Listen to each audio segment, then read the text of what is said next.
It is. Okay, good evening, everyone. My name is Philip Brown, Mayor of Charlottetown.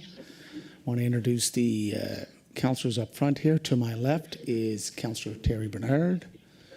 To my right and to your left is Councillor Julie McCabe, Councillor Kevin Ramsey, Councillor Mitchell Tweel, and Councillor Gregory Vard. There are three other members that are coming through to us via WebEx. Councillor Duran, Councillor Duffy, and Deputy Mayor Cody. Now, Deputy Mayor Cody will have to declare a conflict of interest because he works with the Mel stores.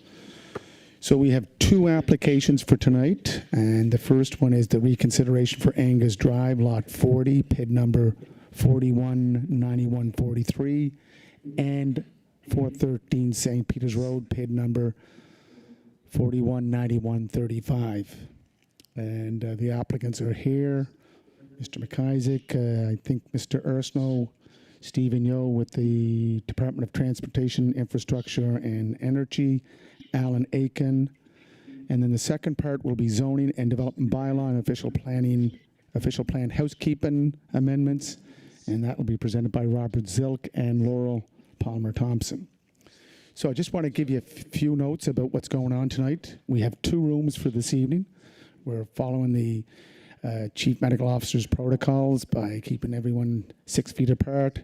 You can wear your mask. If you wish not to, please keep in mind that you have to remain 6 feet apart. And if you do get up and move, you have to wear your mask. But when you're at the mic, you can remove it, and it will be sanitized after every use. So we're in the main room being the Victorian room and the overflow room being the Georgian ballroom. As per operational guidelines on multiple gatherings, we cannot merge people from one room to the other. We have, as I said, Mayor and Council, staff and applicants in the main room. Some members of the Planning Board, Chris Fournier, and planning staff are in the Georgian room. And our Planning Board resident members here tonight, Shaylin Murray, Basil Hamley, and Rosemary Hebert, which I believe they're coming in by WebEx, same as the councillors I mentioned earlier. And members of the public that will be WebExed in, Carol Doyle, Lynn Lajeunesse, and Brendan Meyer. So as I said, there are hand sanitizers, wipes, and masks are available in different sections of the room. Water stations are available in each room. Hotel staff will clean the mics after every resident makes his or her comments. So the order of event for each presentation, there will be a brief presentation by staff. For Angus Drive, it will be Laurel Palmer Thompson. Robert Silk will be doing the second presentation, and then they will be followed by the applicant. So council members will have the opportunity to ask questions to clarify some points that are being made by the applicant or the engineers that are here in the room. But I want to make it clear that we're in a position of adjudicating this process. So as adjudicators, we have to make sure our opinion is objective, it's impartial, unbiased. So any questions asked by council members is to clarify some points being made by the presenters. And the general public will be given an opportunity to speak. We have two mics, one to my left here, one to my right, and the presenters will be using the head of the room in front of you where the screen is. Each participant, and we do have a timer, each participant will be given 5 minutes, up to 5 minutes. We're trying to keep within that because we want to ensure that everyone has an opportunity to speak to the subject, whether they're in favor of it or against it. So please try to keep within that 5 minutes. And we will start with residents who are at the main room. In this room, any of the participants in the Georgian room, we'll find out from Philip and his team if they want to ask questions. And Ellen Cantina is with the staff here, so she will be providing some assistance there too. And I just want to end with this, that while a member of the public is speaking, others are asked to show respect and decorum to all participants, maintain quietness and order, refrain from disturbing the proceedings by words, gestures, or actions, including applauding, displaying flags, placards, or similar material, and refrain from talking on your cell phones. It's just, again, out of respect. And I know that some people were probably at the Confederation meeting and they were doing the silent applause, which was appropriate, I guess, for some. So I want to start with Laurel Palmer-Thompson. And Laurel, before I start, Councillor Yankoff just came in. I know that she's busy with her opening shows down at the Guild, so welcome. No, I went to the wrong lodge. Oh, so did Dan McIsaac, and so did Jeff Doucette. So we were getting accustomed to the Rod royalty. So, Mr. Mayor, I have a question. Go ahead. Yeah. Just on tonight's meeting, maybe you can clarify something for me. Tonight's meeting is to look at the reconsideration for Angus Drive, Lot 40, 413 St. Peter's Road, and as a result of Mr. McIsaac petitioning council, and majority of council agreed to support the reconsideration. So that is the primary purpose as to why we're here tonight. Would you agree with that, sir? Yes. So let's just keep going on because Laurel Palmer-Thompson. No. With all due respect, Councillor Tweel, could I please ask you to just respect the decorum? I am respecting the decorum. I just want to understand the format tonight is for in public input on the reconsideration on the proposed changes to the zoning. Correct. That is what Laurel Palmer-Thompson will provide in her opening statements. Thank you. So I'm going to call the meeting to order. Are there any declarations of conflict? I know that Deputy Mayor Cody is online, so he has to declare a conflict of interest on this issue. Approval of the agenda. We have two items. Moved by Councillor Bernard, seconded by Councillor Ramsey. All those in favor of the agenda? Okay. So, number 4, discussions. 4A, reconsideration for Angus Drive, Lot 40, PID number 419143, and 413 St. Peter's Road, PID number 419135. And Laurel Palmer-Thompson will read the proposed reconsideration. Laurel, thank you. Good evening, Mayor and Council and members of the public. This is a request under Section 3.15, reconsideration of the Zoning and Development Bylaw, to reconsider the April 26th decision of Council to reject the request to amend Appendix G, zoning map of the Zoning and Development Bylaw, for Lot 40 Angus Drive, PID number 419143, from single detached residential R1L zone to mixed-use corridor MUC zone, and 413 St. Peter's Road, PID number 419135, from low-density residential R2 zone to mixed-use corridor MUC zone, and to amend the Appendix A future land use map of the official plan map for Lot 40 Angus Drive and 413 St. Peter's Road from mature neighborhood to village center commercial, and further to consolidate Lot 40 Angus Drive, PID number 419143, 413 St. Peter's Road, PID number 419135, and 415 St. Peter's Road, PID number 1921877, being Mel's Convenience Store, into one parcel in order to facilitate road upgrades by the province to St. Peter's Road and construct a second means of access for the convenience store to and from Angus Drive. Pursuant to Section 3.153 of the Zoning and Development Bylaw, the applicant, Mel's Convenience Store, has requested a reconsideration. Section 3.15 of the Zoning and Development Bylaw states, the council may review, rescind, change, or vary any order or decision made by the development officer or by council, provided that new material, facts, or evidence not available at the time of the initial order or decision have come to light. A material change of circumstances has occurred since the initial order or decision, or there is clear doubt as to the correctness of the order or decision in the first instance. So following the April 26th decision of council to reject the rezoning request, the applicant and the province have provided material facts or evidence that was not available to council at the time of their decision. The applicant and the province has also provided information related to safety that was not available to council at the time of the decision and which has been considered by council to be a material change of circumstances. On May 31st, council passed a resolution to reconsider the applicant's request to reconsider the proposed rezoning.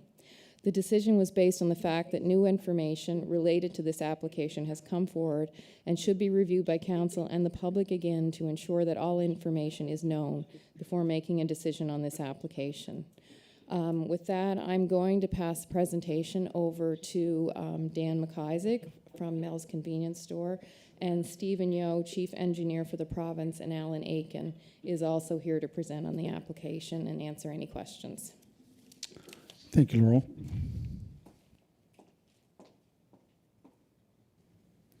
Mr. McIsaac, do you want to go to the podium?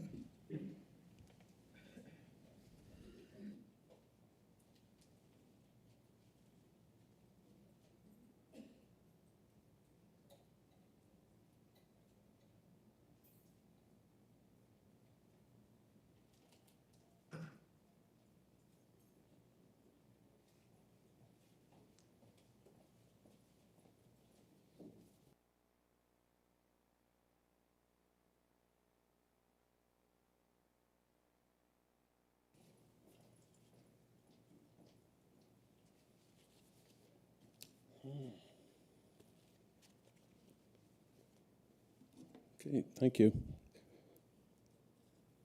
So, Mr. Mayor and Council, thank you for allowing the reconsideration to start with. So, my name's Dan McIsaac, and I am the owner of the Mel stores in PEI in Nova Scotia. Just to give you a little history here, I guess most of the people that have taken the time to attend this reconsideration are pretty familiar with Mel's. Anyway, it started out as a fruit stand in the 70s, I think. I can remember growing up in the area, but it started out in the 70s and shifted to, it was a fruit stand, shifted to a C-store in the 80s with gasoline, and then it was dozed and rebuilt in 05 when we added coffee and subs, and then in 2015, 8 years or so ago, 8 years ago, we did add liquor, which has made this a pretty busy location, no question about that. So Mel's has adjusted to the growth in the community over the years. We worked pretty hard to provide a safe and a clean environment for the growing customer profile. We purchased the adjacent house and lot on Angus Drive in 2015 after consulting with Charlottetown Planning about our concerns for safety on our busy front court and the possibility of relieving some of this pressure by adding an entrance exit onto Angus. The planning department thought this was probably a good idea, but it didn't get council approval. And just for the record, that is really the only official time that we've ever applied. Some people say we've applied 5 times. That's not true. We've only formally applied and were rejected once. So,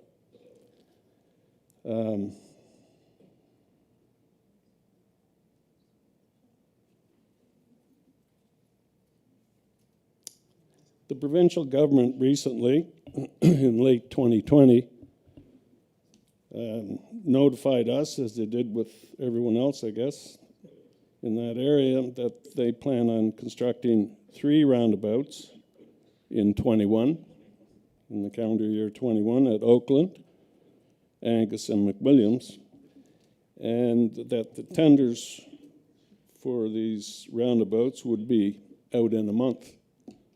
So they proposed moving Mills traffic going east to go through a roundabout at Angus and go up Angus 150 feet.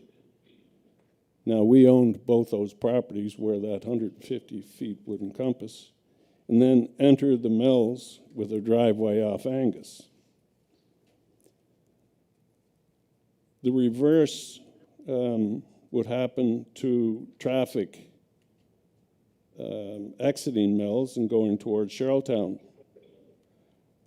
Our reaction was that we had seen enough business interruption in the last couple of years with road construction in East Royalty, with the bypass work, the new roundabout up near the KFC, and the work on Wrights Bridge. We were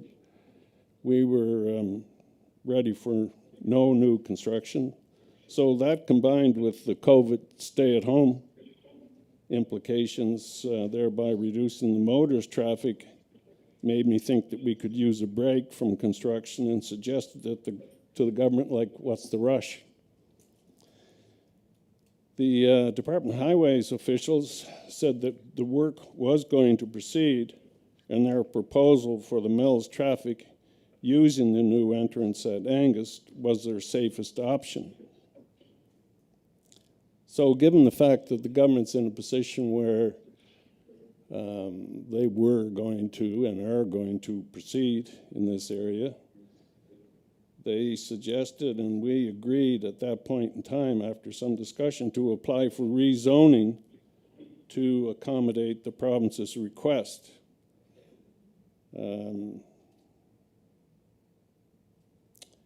That went to council, and council voted 5-4 not in favor of that request. So after the vote, we were informed by the province that there would be no roundabout at Angus, and the median would stretch from Oakland to McWilliams, because the Mills property, being so close to the proposed Angus roundabout, and the fact that the Mills traffic trying to exit Mills and immediately get into a left lane going into the roundabout to continue east was far too dangerous. When we suggested we would rather take some time to look at other options, we were advised that there was no plan B for the government when it came to safety. And that if the province did not have this plan in place, that they would build a boulevard on St. Peter's Road from Oakland to McWilliams.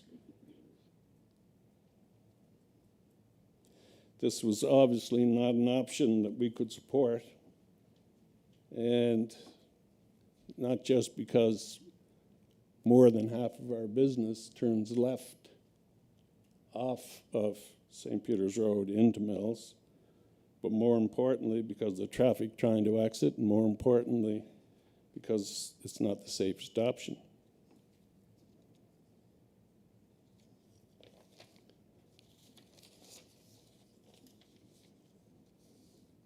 So for those reasons, we asked City Council to reconsider our application.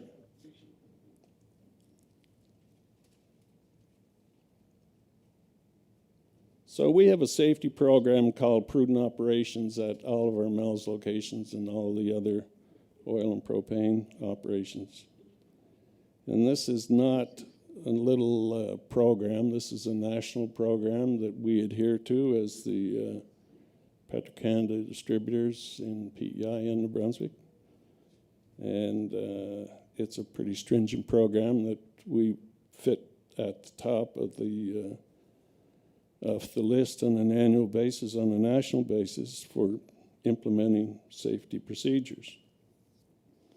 So the dominant part of the program is the obligation to customers and staff to provide the safest possible experience. With a roundabout at Angus, the provincial government is also looking at that obligation to provide the safest possible option for motorists. Their professional engineers and traffic consultants decided 4 lanes and 3 roundabouts was the safest option to handle the increase in traffic and the pedestrian growth looking forward to the next 10 years. They would install crosswalks or a crosswalk at the roundabouts or crosswalks at the roundabouts for safe crossing for all pedestrians, and these would be signalized crosswalks.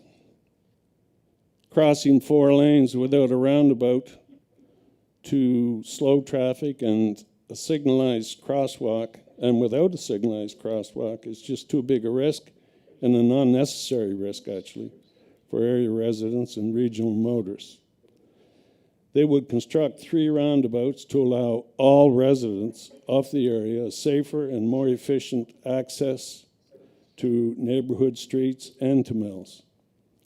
Without the roundabout at Angus, residents on the west side of St. Peter's Road between Oakland and McWilliams would have to access their property via the roundabouts at McWilliams and Oakland, as Angus would be a right turn only onto St. Peter's Road. Therefore, that creates a great deal more traffic in the neighboring streets. So residents on the east side of St. Peter's Road, even directly across the street, who want to buy a quart of milk at Mel's without a roundabout, would have to go down to McWilliams roundabout or up to, and then up to Mel's, then down to Oakland roundabout after purchasing their milk, and back through another neighborhood trying to get home. The same residents on the west side of Mel's who want to buy that same quart of milk, they would have to go down to Oakland roundabout, then down to McWilliams roundabout, then back to Mel's. And this is something that we think would be certainly inefficient, would certainly annoy most of the residents, and it's just more traffic unnecessary and therefore not the safest option. If a roundabout is not built and a median is built between Oakland and McWilliams, we can see a dramatic increase in the potential for problems. Traffic will be faster.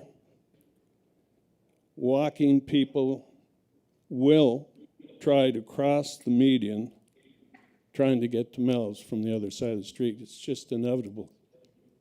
And that's not just, pardon me, that's not just kids trying to get to the soccer field or get home from the soccer field. That's people trying to just cross the street to get a quart of milk. And crossing 4 lanes of traffic, that's just, it's not safe. So, I think that the provincial government, they've done their part in trying to address the residents' concerns, as we have as well. They've negotiated with the residents to purchase land, although this deal can't be done until council approves a roundabout and access to Mel's from Angus. But they've done everything as we have in good faith.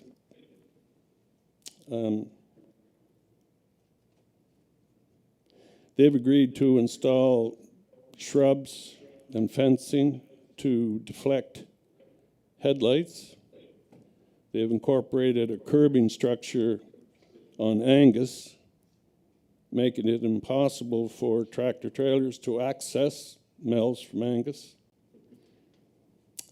And for our part, even though when we bought these properties on Angus, we certainly didn't buy them with parking in mind, but we are in, excuse me.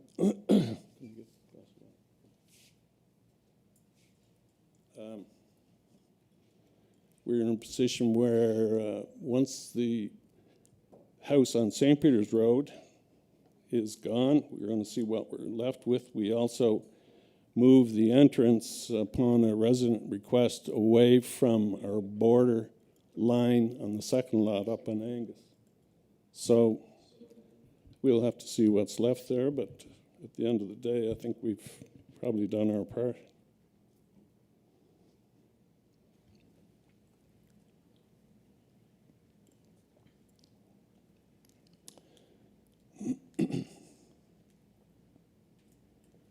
Dan, are you going to wrap it up? Yeah, pretty soon. Okay. It's just we have the other presentation from the engineer. Yeah. Okay.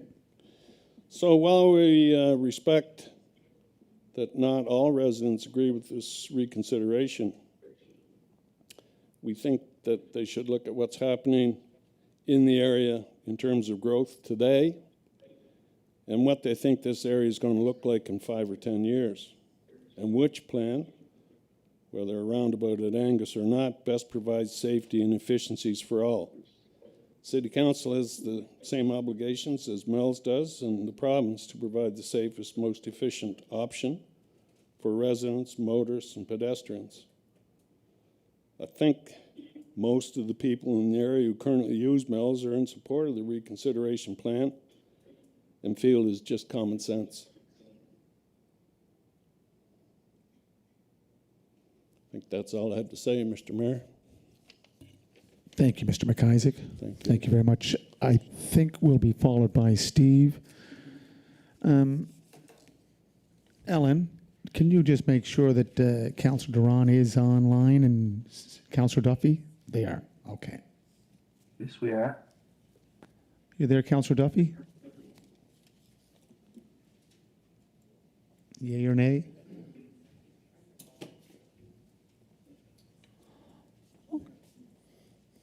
Yeah, no, we're going with the presentation Can I first. just ask a question? Yeah, to Mr. McIsaac. No, sir, to you. What's the question? Question is quite simple. Is the meeting tonight about the reconsideration for the rezoning on Angus Drive, or is the meeting tonight about the roundabout? Okay. What's the meeting about? Laurel, can you respond to his question? Because I think you read it out when you talked about amending Appendix G, zoning map of zoning development bylaw for Angus Drive, which is in your report, Councillor Tweel. Yeah, I know. So that was, and it's everyone that has the report is able to read that. Okay. So the meeting tonight is about a reconsideration request for the initial request to rezone those properties. Correct. When we review a reconsideration request, there's 2 steps to it. There's the threshold test, and then if it passes the threshold test, it comes to this stage, which is the second stage. Council, Planning Board and Council felt that this application passed the threshold test because there was new material information and facts that came forward from both the applicant and the province in regards to safety that council and the public weren't aware of, and also staff, the night of the initial public meeting. Right. So council decided to hear the reconsideration request so that both council and the public were aware of all the information before they made a final decision. Thank you. Mr. Yo, can you please make your presentation? Thank you, sir. Thank you, Laurel. Mr. Mayor and Council, ladies and gentlemen, thank you for being here. I just want to go over a few slides. When I was here last time at the last public meeting, there was a few details, I guess, that I didn't present well enough, and I just want to make sure that tonight that I provide you with all the information. So we can either move ahead with 3 roundabouts, or we'll move ahead with 2 roundabouts for this project is underway in East Royalty.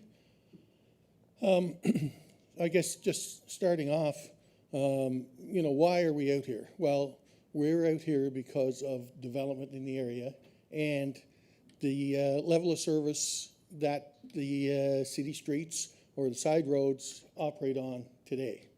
With the amount of traffic out there, it's over 20,000 vehicles in the summer months when we have no COVID restrictions. Huge amount of traffic, and to get in and out safely with that amount of traffic, you know, we need to provide better facilities, better intersections. So we've looked at this area, you know, over the past number of years. We had, you know, a concern up here. This is the first roundabout we built in East Royalty on St. Peter's Road.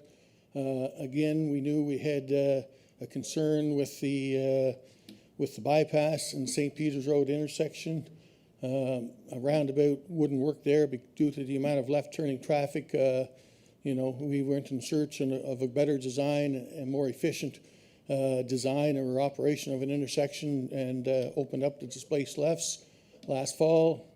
That certainly has cleared up, you know, delays that were occurring at the signalized intersections.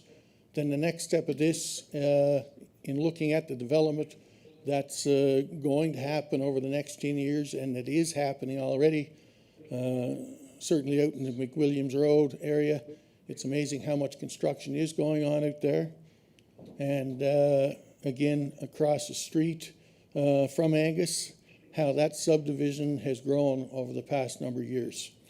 So when we look at what we need to do with the intersections, and I've talked about this before, to make it safe and efficient for the operation of the 20,000 vehicles that use that roadway on a daily basis, as well as the hundreds of vehicles that use the secondary roads. How do we make it safe and efficient? And again, by building 3 roundabouts, we're certainly making it safe and efficient. But, you know, as it stands right now, with the past decision of council, we're building 2 roundabouts and a boulevard that's going to run 1 kilometer in length. And again, I'll go through this, why, you know, we have a safety concern with not building this back access in here. If all the cars have to enter and exit onto St. Peter's Road, there's 2 real large safety concerns that I have. And one is the vehicle turns out of the commercial business on St. Peter's Road. This is going to be a 4-lane facility, 2 lanes in each direction. As the car exits, they're going to exit into the first lane of traffic. When that happens, and they want to go east, so they're going to be in the first lane of traffic, they have to maneuver over into the second lane of traffic. You would like to have probably 200 meters for that to happen, because as you're maneuvering, you're accelerating, you're looking over your shoulder, looking for a break in traffic to merge over. 200 meters is a good distance for that to happen. In this Angus facility and the commercial business that is so close, there's approximately 40 meters there. In the AM peak hours, you're not going to have the time or the breaks in traffic to make a safe maneuver to go to the second lane and go around the roundabout and go back east. We've seen that in other jurisdictions, and it doesn't work. What it creates is a lot of fender bender accidents, or accidents that will tie up and delay traffic, causing much inefficiency out there. Nobody wants to see that. The second safety concern is the crosswalk in that location. So we're going to have a crosswalk. If the roundup's there, we're going to have rapid flashing beacons to tell the traffic that a pedestrian wants to cross.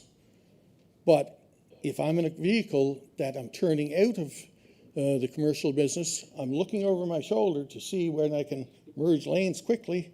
I'm not looking at the rapid flashing beacons. I'm not looking at the pedestrians that are trying to cross the highway. I'm looking to change lanes.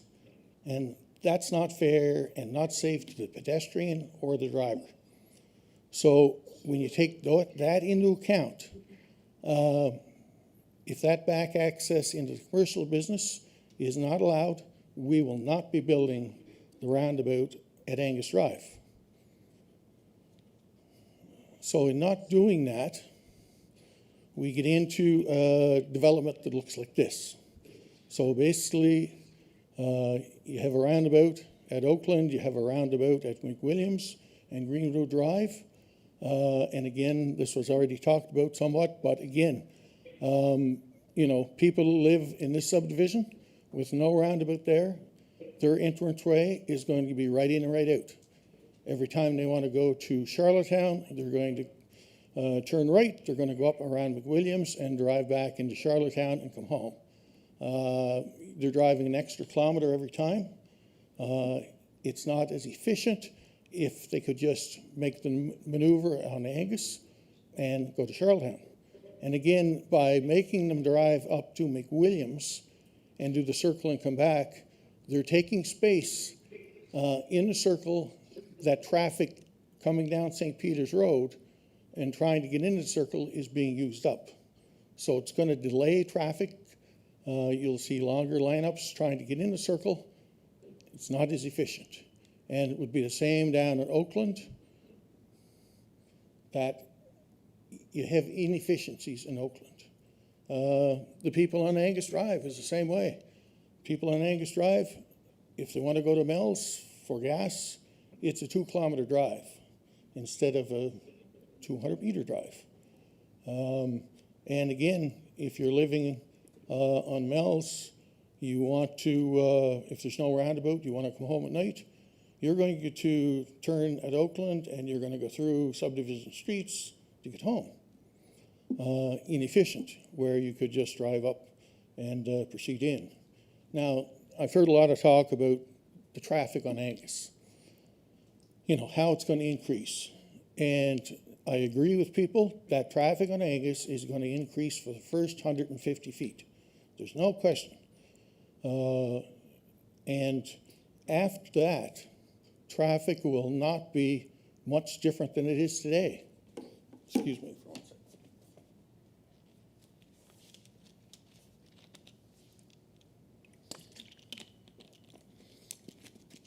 Because traffic that is turning into Angus, that is not going to a residence up there, they're going to go into Mel's, get what they want, and they're going to exit back out in the same 150 feet. 3 weeks ago, we did a traffic count on Angus. So traffic coming out of Angus between 7 o'clock in the morning and 7 o'clock at night, we had 76 cars that came out of Angus and turned right, went to Charlottetown. We had 26 cars come out of Angus that turned left. After a period of time, it wasn't too efficient for them to get out. Anyway, they turned left and they headed towards Surrey. There was also 11 vehicles that came out of Angus, turned left again into Mel's. So in traffic counts on Angus is probably in the 250 cars a day range. Very low traffic count. You know, if traffic went up by 100 vehicles on Angus a day, you wouldn't notice it. If it went up to 3,000 or 4,000, you'd certainly notice it. But, you know, there's nothing going on up in Angus that is going to generate a whole lot of traffic up to Angus. If a car turns on to Angus for a reason, you either live there, you're going to Mel's. And anybody that turns into Mel's is not going to come out and probably turn right and joyride through the community, because there's nothing there to see unless it's a destination.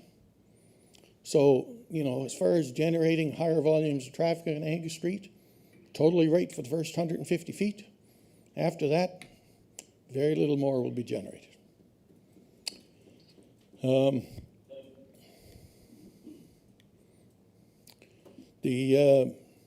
Certainly, you know, the amount of traffic across the street was talked about. And again, it's kind of a longer shot of just looking at no roundabout at Angus. So again, you know, the department's job is to look at safety for pedestrians. We're building the active transportation trail all the way up on the north side to McWilliams. The sidewalk on the south side, the majority of it is not even going to be touched. It will remain in place where we do make some grade changes. At Greenwood Drive and Oakland, we will be building new sidewalk to adjoin the existing sidewalk. So it's a, you know, it's a good project for the area. It's a good project for the community. And, you know, safety and efficiencies is what we've talked about all along. with, trying to accomplish efficiencies and time travel reduction. Look what we accomplished out in Cornwall coming into Charlottetown. We took out a number of street lights that was inefficient. We put in roundabouts. The travel times and the delays out there are greatly reduced. In essence, also reducing greenhouse gas, which is a big deal to the province. And we're trying to do the same in this area. We don't want to build inefficiencies and make people travel time longer. You have to drive further, creating more greenhouse gas. That just goes against all the principles that we're trying to achieve in the Department of Highways and the safety we're trying to provide to the residents of East Royalty. And one, last thing that I'll go back to the roundabout. It's my understanding that, and that this area that looking to be rezoned, it was always, up for commercial development and nobody knew what was going to be built there. With the commitment I made that we will not provide any tractor trailers or large trucks up Angus. I will not have that on a residential street. That will be built to, accommodate light vehicle traffic only. And the owner of Mel's here, we had some discussions on, well, we still need to turn around. His fuel delivery truck is the biggest truck that goes in there, as well as those other tractor trailers. Those have to turn around and not back out onto St. Peter's Road or Route 2. So that area that is going to be rezoned, my understanding that will be accepted and rezoned as parking lot only, that there will be no commercial development on that land. So with that, I hope I provided some additional information here. Thank you, Mr. Yo. So, Mr. McIsaac, you're aware that the rezoning will be for parking? What's that? Okay. Okay, so we're going to open up the mics. As I said, we have mic on both sides. All you have to do is introduce yourself. You can tell where you live or where you're from. Charlottetown, East Royalty, just an indication of where you're coming from. Thank you.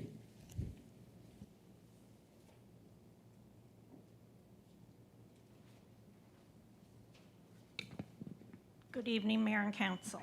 My name is Paula Redmond. I live on the East Royalty Road. My parents, Paul and Florence McGonnell, live on Angus Drive, and their property will be severely affected by these rezoning changes. They have lived in their home for 47 years. The residents of Angus Drive remain steadfast in opposition to the zoning changes on St. Peter's Road and Angus Drive. We reject the public relations stunt, which was the removal of the roundabout at Angus Drive and St. Peter's Road by the province of PEI to divide and conquer our community. With the help of City Hall, some residents are being lured into the game. The residents on Angus Drive are only trying to protect their quality of life and their property values. The city has shown time and time again that it is not in support of neighborhoods in our great city, but supporting developers. Mark my words, there will come a time when your neighborhood will feel the same effects as the residents on Angus Drive, and we will be here to support you. Why would both levels of government resort to these tactics? The answer is to provide increased profits to an already financially successful business on the back of the tax-paying citizens. Shameful is putting it mildly. Mel's has outgrown its footprint for this expanding operation over the years. This is not the neighborhood's or the residents' problem, Mr. McIsaac. This is your problem. The issue is, and always has been, the proposed zoning changes on Angus Drive. And we, the residents, have said no 1,000 times, yet here we are again. It has nothing to do with the roundabout at Angus Drive, which has always been the diversion. This is the height of unethical behavior. When will the good of the community finally prevail? When will the residents of Angus Drive stop being tortured by the provincial government, the applicant, and City Hall? Thank you. Thank you, Paula.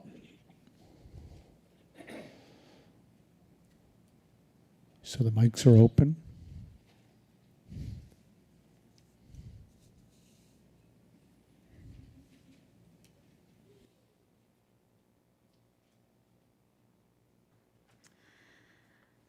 I'm Laura Morgan. I live at 13 Angus. My property is just right on the corner, and my driveway is right there in the picture. I can see Mel's, the parking lot, the driveway. I can see it from the farthest point of my house, in my back, in my kitchen, on my dining room table. I can see Mel's. I can hear it. I can hear car doors slamming. The province has not done the work here. Dan just said the province had no plan B for this project. So to say that they've been working with the citizens is a lie. You've heard our concerns, and you gave us the worst option you could think of as punishment. I don't know what option, that kind of dividing it in and just being like, oh, well, no crosswalks for anybody, I guess, then. We are here again because of negligence from the province. Stephen Yo sat 10 feet away as the question was asked, will the roundabout go ahead without the driveway? So the province and the planning department were either negligent or they lied when they answered yes. Yes, the roundabout would go ahead without the driveway. The safety concerns with Mel's entrance being too close to the roundabout is nothing but an excuse to give Dan McIsaac his rezoning. There are plenty of examples on PEI where businesses enter and exit very closely to a roundabout or an intersection, even crossing oncoming traffic. I was going to list some here, but I'm done wasting my time doing the province's homework. It seems to me that when concerns around traffic and safety come from anyone's mouth but ours, you all jump at the chance to validate them.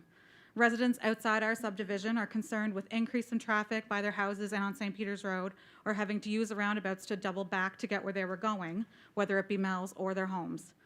It is hypocritical to approve this driveway, citing those concerns in other areas when we are facing the very same issues on Angus, Short, Dara, and Avonlea. Except in our cases, the traffic increase will be on roads with no sidewalks, no shoulders, no crosswalks, and there's not even lines painted on the roads. Why is the province spending $10 million on a road that they don't want people to drive on? This is listed as a positive from the planning department at the last meeting and in other things that were handed out. A positive from this plan is traffic north of St. Peter's Road will be able to access Mel's without entering St. Peter's Road. So anyone on Norwood, McRae can use Angus Drive, Avonlea Drive, Dara Drive, and Short Street to cut through communities to get to Mel's. There's no other reason for them to use those streets to access other than to get to that driveway. Who is this a positive for? Not for us. Traffic efficiency is not the only measure of a successful neighborhood. This is a quote. Infrastructure is about more than just brick and mortar. It's about the people we service and the communities that benefit from the infrastructure. That was James Aylward, released in a statement 7 days ago. This rezoning doesn't help or enhance our community. There are two entrances to our neighborhood. The roads only connect to residential properties. Making our streets a throughway to commercial property will do nothing for us. We shouldn't even be here to say this to you again. This is no benefit to our community. Terry McLeod, April 26th, you said Angus Drive unfortunately is going to change because of the development happening around them. That road is going to get busier whether we like it or whether we not. It sounds like you already had your mind made up. The only way Angus gets busier is if you make the changes. Whose job is it to plan and develop communities in a conscientious way? Growth doesn't mean stacking townhouse on top of townhouse to accommodate change because the city and the province let the housing situation implode on itself. We will be the ones to carry the weight of these decisions so that people outside of our community can access a convenience stores a few seconds quicker. What happens to the residents when their safety concerns are put behind convenience in a poorly planned community? You should ask the family of the child that was hit by a car a few weeks ago on McWilliams Avenue. Councillor Mike Duffy, not here today, I hope you can hear me. As a councillor, who do you work for? Is it Stephen Yeo? April 26th special meeting, you were very concerned when the other councillors were not being swayed by pressure from the province to, quote, fast track the issue. This is a quote from that night from Duffy. This is not going to make Stephen Yeo happy. Local Government Resource Handbook, Section 3.2, Role of a Councillor. I've read it. Nowhere in your job description does it mention pleasing Stephen Yeo. Alex Forbes, that goes for you too. If you can hear me, I hope you hear this someday. I watched as you tried to coach the councillors into voting to please the province. To me, that is a conflict of interest. Our opinion doesn't matter to Dan McIsaac or any of the people he got to write letters into the province. Mel's expansion encroaches on our properties. Mel's is the only thing expanding. Our community is not. Our peace, our safe outdoor space, and our property values are shrinking. Dan wants us to shut up and accept these changes so he can have his needs met as a business owner. I heard he had a petition going as well, but unless you're going to cross-reference all the addresses there, people's opinion on a convenience store that they frequent a few times a week does not outweigh the opinions of the people whose lives and property values and homes will be affected by those changes. All the reasons that these rezoning was shut down before all still exist. None of them have changed. And I think to say that you only applied to have this done once is a literal lie. I have stacks of paperwork at home to say that the application was put through multiple times. Thank you, Laura.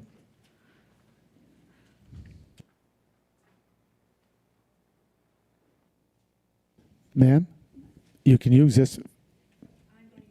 Okay, good.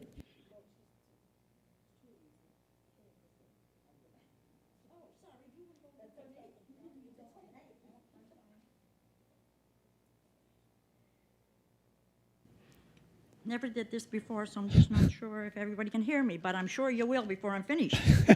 We can hear you loud and clear. Who said that? I did. Perfect. Can you just give your name, and I know you live in St. Peter's Road, your name? Perfect. My name is Diane Bowley. I live 100 meters off the subject property. I am one of the residents very concerned about increased traffic in the little old East Royalty Road. Referred to by Dan McIsaac in his letter to Charlottetown Planning Board and Charlottetown Council, noted, received March the 24th at 11:39. I built a home in a quiet residential community 50 years ago. All of my neighbors impacted by this reconsideration request moved to their homes long before Mel's was business in our community. My home is my largest financial investment. I have maintained this property with the intent that the proceeds of the sale would care for me in my later years. The proceeds will be drastically impacted if this consideration request is approved. I am here to ask everyone on the planning board, government of PEI, Charlottetown City Councilors, Mr. McIsaac, and Stephen Yeo, to consider the concern of residents and put yourself in our situation. Would rezoning of property in your residential community be okay with you? I am requesting City Council to deny the reconsideration for Angus Drive, Lot 40 and 413 St. Peter's Road. Stephen Yeo stated in radio and television interviews that the roundabout on Angus and St. Peter's Road was canceled because of safety on the radio. Yeah, right. There will be a bigger safety issue with non-stop traffic entering and leaving Mel's all hours of the day and night onto Angus Drive. Speeding is a big issue in this area at all times, because I've lived there, I've seen it. We, the residents, will be highly impacted with this noise of traffic going in and out of Mel's. There will be an issue of safety for people walking children, and many animals if this access is granted. There is a history of requests from Dan McIsaac of Mel's, repeatedly submitting rezoning requests of residential property for commercial use. To date, these requests have been denied by Charlottetown City Council. Now, in 2021, the residents of Angus Drive and surrounding area are facing the threat of another rezoning request. This time, The rezoning request is conveniently included with construction at St. Peter's Road. The change of zoning would have a severe negative impact on the residents' property value and enjoyment of property while enhancing the profits of Dan McIsaac's business. It is unfair that a business can relentlessly pursue property in a residential area to increase their profits while causing negative impacts on residents of an area zone residential. In closing, we ask City Council to consider other options to safely move the traffic in this area. There are numerous alternatives that are not being considered for the simple reason that a private business is accommodated. One last thing. First, I am saying homes across Mills are not impacted in any way, and this is not about them. It's about the rezoning, as I thought that's why we were here. Thank you. Thank you very much.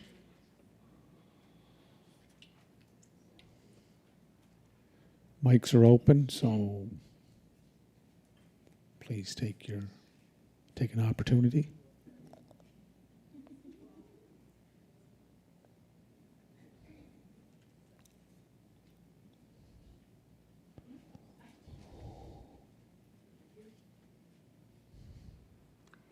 Good evening, Mayor and Council. My name is Leonore McDonald. I've lived at 16 Avonlea Drive for 47 years. I am very concerned if a second means of access for the convenience/liquor store is constructed that extra traffic that will travel through my subdivision will be a great safety concern for all the residents of the area. I consider myself living in a very nice, quiet area in Little Old East Royalty, actually nicer now than when I moved there because the vacant land has all been developed into a lovely residential area. The Malcolm J. Dara Center, located in Avonlea Drive, provides programs and activities such as a preschool program for 4-year-olds, a park, and other outdoor activities for children. If you go through with this project, Avonlea Drive will become a route for drivers to access this new entrance, which will cause much higher traffic levels and more potential to cause harm to the children, their families, and their pets who use Avonlea Drive, Dare Street, Short Street, and Angus Drive, either by foot, by bike, or other active transportation. There is a good possibility there will be 600 homes in the areas that are in construction at the present time when all the development is completed. A lot of that traffic from subdivisions that are off McCrae Drive will travel through Avonlea Drive onto Angus Drive to get a quicker route to Mells, as it only makes sense, rather than to proceed to St. Peter's Road, go through 2 roundabouts, come back up St. Peter's Road to get to Mells. Adding an entrance to Mells off a street in this subdivision is of no benefit to anyone in this specific area. The only property owner who will benefit from this decision is the business owner. I am in no way in favor of a second means of access to Mells by creating an entrance off Angus Drive. I think it is much too dangerous for everyone who moves in the community. I urge you to take my concern into account and please stop considering this project now. Thank you very much. Thank you, ma'am.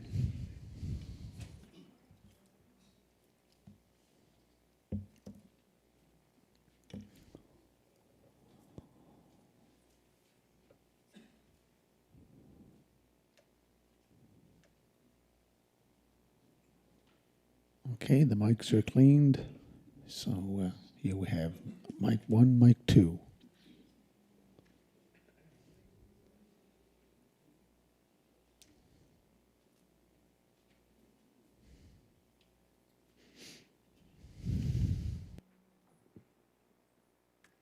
My name is Barbara Dilla. I live in Charlottetown, and I'm here to support the Angus Drive East Royalty residents. I feel that there's quite a bit of similarity with their situation and the West Royalty Commercial Area Master Transportation Plan that was presented back in April, in which the public were presented with one option only for future roads. And the input from residents, well, I don't know where that's gone so far, but so what I just wrote here tonight is a last-minute thought. When the safety of motor vehicles take precedence over the well-being of the people and the livability of neighborhoods, the city and the province have a problem. People populate a city, not motor vehicles. Cities around the world have been making changes to reduce the use of personal vehicles. How? By investing massively in more cycling and walking infrastructure and improving public transportation. Not once since the roundabout triplets were announced in February 2020 has public transportation been mentioned as a solution to reduce car use.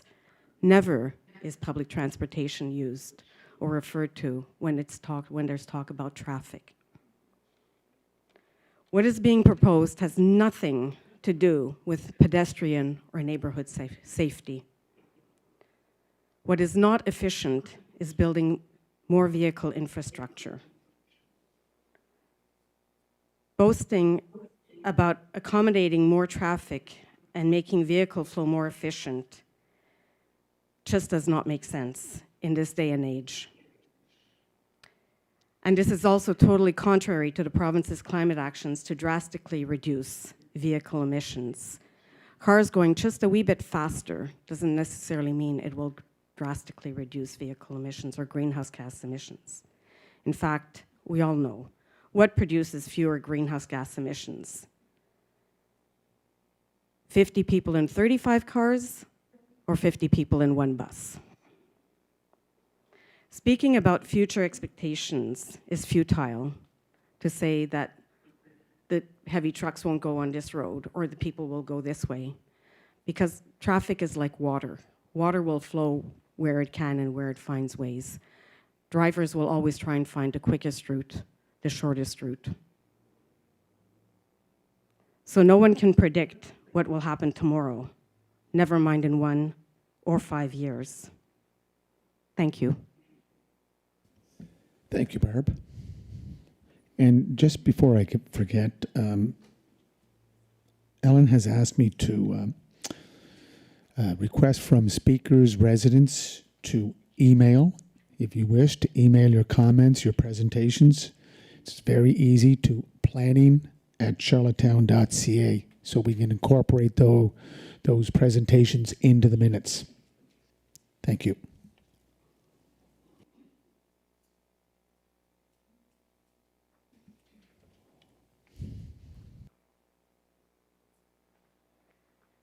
Good evening, everyone. My name is Patty Good. I live at 12 Angus Drive for the last 48 years, right beside the proposed land that Dan McIsaac is looking to get rezoned, and put a lot of incoming traffic from the highway right beside my house. I can't tell you how disheartening this is. It's just a very emotional night tonight. I just find it's just very convenient that the PEI government comes up with the same plan that Dan did in 2015. Is this just an easy way for you guys to solve a problem, or are you working together?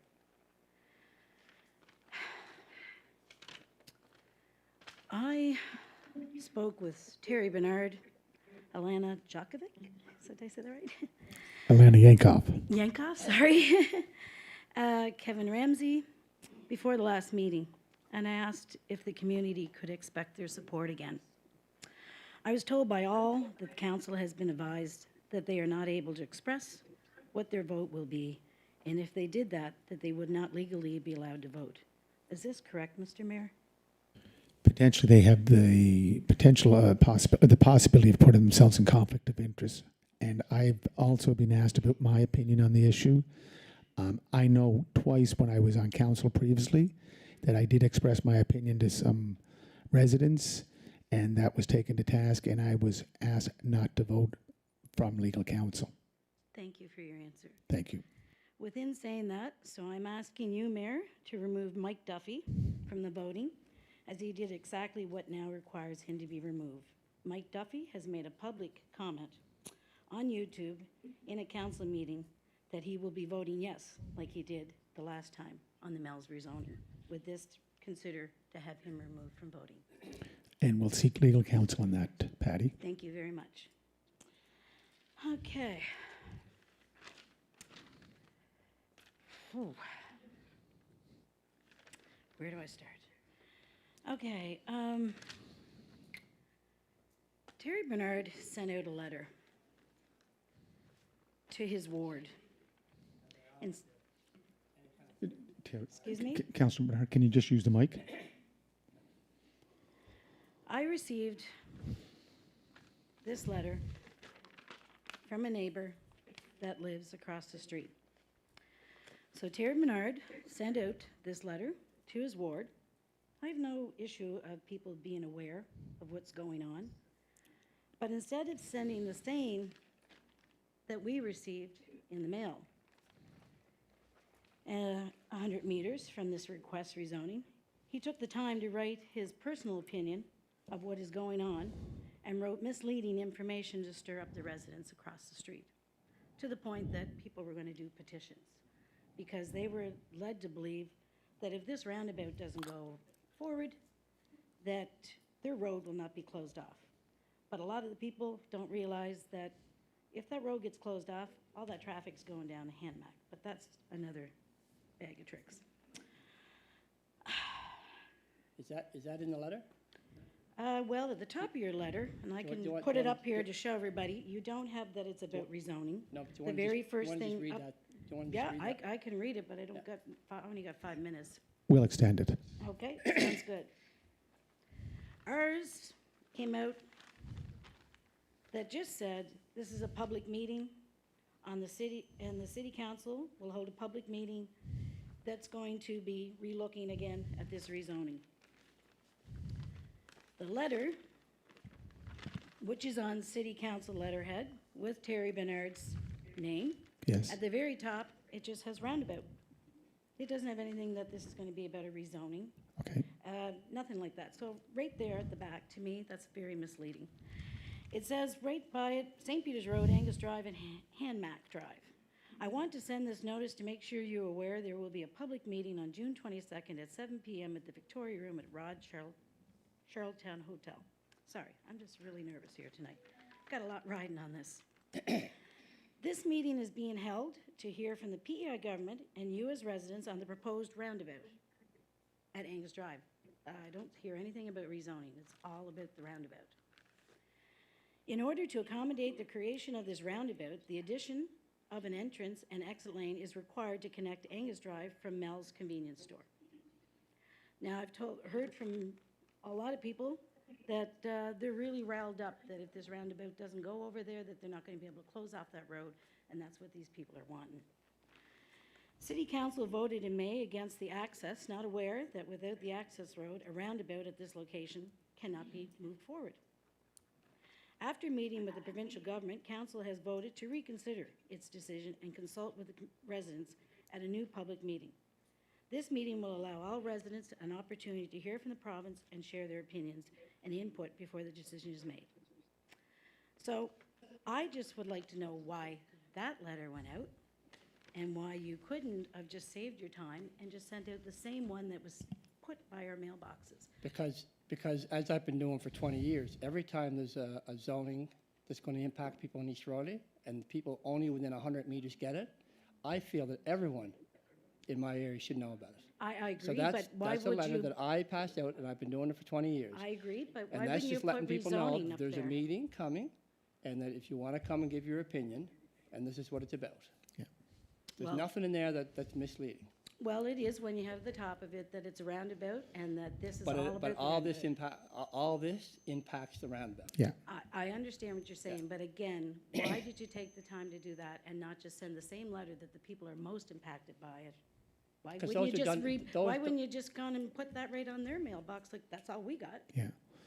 So anyway, Well, you I'm know just what? gonna That- continue on. That, in my district, my ward, everyone in East Raleigh got my letter.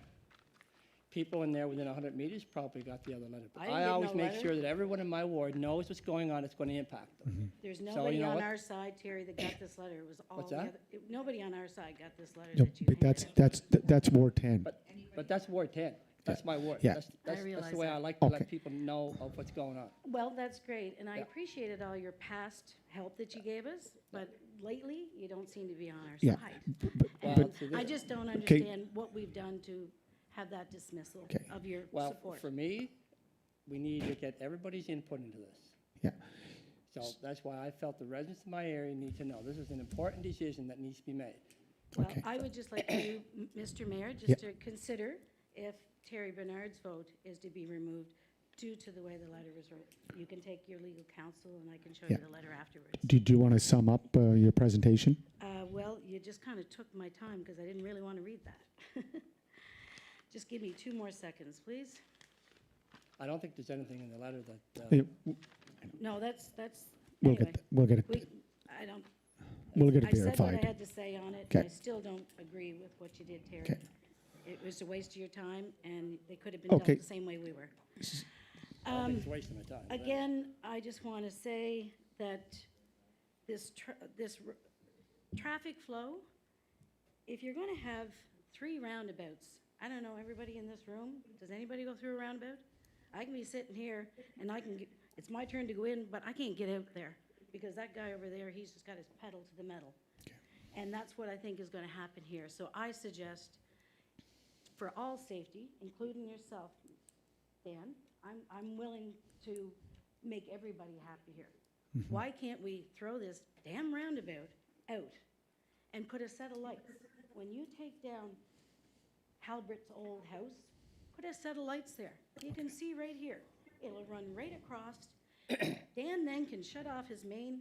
That'll give him that people can come in that set of lights, go all the way around where people used to enter, come in through your drive-through, come back out. It's safe.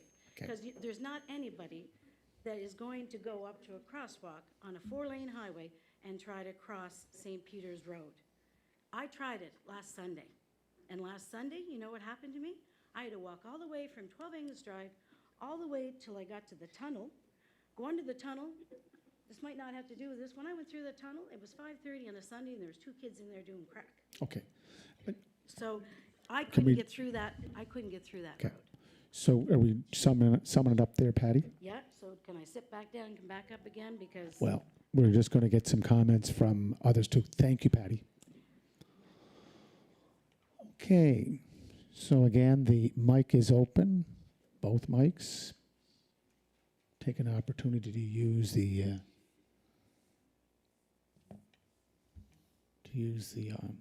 time to make your presentation.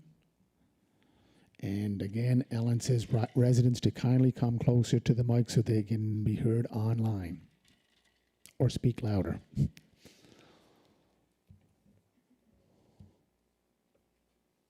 Okay.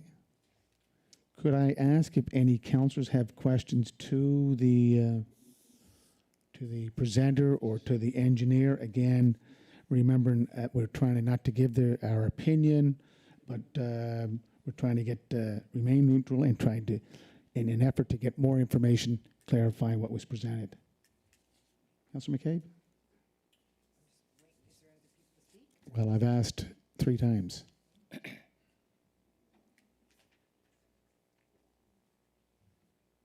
Okay. Any councillors want to make comments I just or want to ask questions? I just want to confirm 2 things. I think when the province had met with us, they had talked about a couple of things that caught my attention. One of them was, I think, Stephen, you did say that the road coming from Mel's, or the potential road coming from Mel's to Angus, would be lowered as low as it could to now meet the very top of the roundabout. Is that still in play? Yes, we moved the access into Mel's from the border of the adjacent property to down into the middle of the vacant lot and turned the access to an angle towards Route 2. So yes, that's still in play. we moved that access. There'll be a berm constructed there with a wooden fence on top to try to mitigate some of the sights and sounds. Okay. And the land that we're talking about where that road was going through, that was, I think it was asked to be zoned commercial, was it not? And I think you talked about it, or somebody talked about it earlier, that it would be now asked for it to be parking only? That's correct. Again, that's for Dan to answer. We had some discussions on that. That was my understanding, but again, that's for Dan to answer. And Dan, is that the case? Yeah, okay. That's all right. Okay. Thank you. I have a comment from, just 1 second, from the Georgian Ballroom. Did you want to bring it in, Ellen? Okay. Could you please identify yourself? There are a few questions here, if you want to. Yep.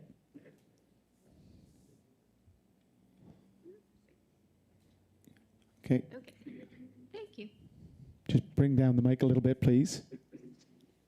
Yeah, hello, name's Andrea Battison. I live in Charlottetown, and I'm here to make a couple of comments. First, one would be a question about timing for allowing the public to make comments. Looking at our notice, we only have about, say, 15 hours after the meeting ends this evening, let's say at 9 o'clock, until noon tomorrow. And there could be people who are watching the live stream or who can't watch the live stream tonight, yet would perhaps like to watch it over the next few days so that they could learn and provide some comments. And in addition, I believe I heard the mayor request that people in this room now provide their written comments into City Hall. And if that has to be done by noon tomorrow, that might not be possible for people because, you know, people need to sleep and a lot of people probably need to go to work. So given that a little more time than 15 hours to provide comments and reflect on this would be helpful, as we do see in other municipalities in the province where they provide at least a week. My question to council is, would they consider extending the deadline for comments after tonight's meeting so that everyone can sort of absorb what they've heard tonight, put it together and write some meaningful comments, specifically because you have asked that people who have come and taken the time to speak here tonight should now also send in written comments. And I'm assuming that's by noon tomorrow. So if I could get some clarification. Andrea, the reason that request was made, Ellen said that she wanted to incorporate it in the minutes, but we're recording the meeting tonight, so that can also be part of the incorporation of anyone's input from the presentation here tonight. Okay, so could you clarify how long do people have to get their written comments in, especially if they've just taken the time to provide them orally tonight? Mr. Forbes, could you just go to the mic, please? I have a second question, so maybe the timer could hold, or I could ask both. Your Worship, the timelines that are set are, they're set every month. Now, if you want to delay the commentary, you're not going to make the next council meeting. It's all designed to go from planning board to council. There's a short time frame in there. Staff have to have these comments. They have to do a report. Then those reports have to be out by Monday, usually. So it's just a matter of, it's up to council as to how long you want to have public consultation open. Yeah. But you cannot meet the timelines that you have been historically operated on since I've been here for the last 8 years. And Andrea, I know you've asked that question before, so we're asking anyone that's watching via WebEx or that are here tonight just to submit your comments as soon as possible, and we'll try to accommodate them. Your second question? Okay. Well, I would ask that council consider extending this deadline for future meetings because anyone who's not able to watch the meeting tonight has no opportunity to comment on what has been said. My second question goes quickly to Mr. Yeo. Per the meeting that was held by council to correct or finalize voting for the initial rejection of the request, at that meeting, I believe I understood that unless the city held a reconsideration ASAP, the province was going to have to renege on some contracts or something, or proposals regarding this build. That was unclear in the meeting. And so that's why there was a notice published for a new meeting, but unfortunately, that resolution wasn't passed. And so the next day, that notice was canceled or changed. So my question is, has actually the deadline passed for a roundabout to be built this year because of budgets and contracts? And that question goes to the province's representative. Mr. Yo. As it stands right now, the roundabout will not be built at Angus because we don't have the rezoning required from the city. So if that, if there's no reconsideration change here, the province will proceed with the project that I showed, establishing 2 roundabouts and the center median. Thank you, Mr. Yo. I guess the answer to the question was, does any of this involve contracts that were unable to be met or completed because of the delay in not having this completed by May 10th? No, there's one contract for the whole project. Typically, we find if we put out one contract that encompasses the 3 roundabouts, the timing and procedure of the project works a lot smoother rather than having 2 or 3 different contractors in there.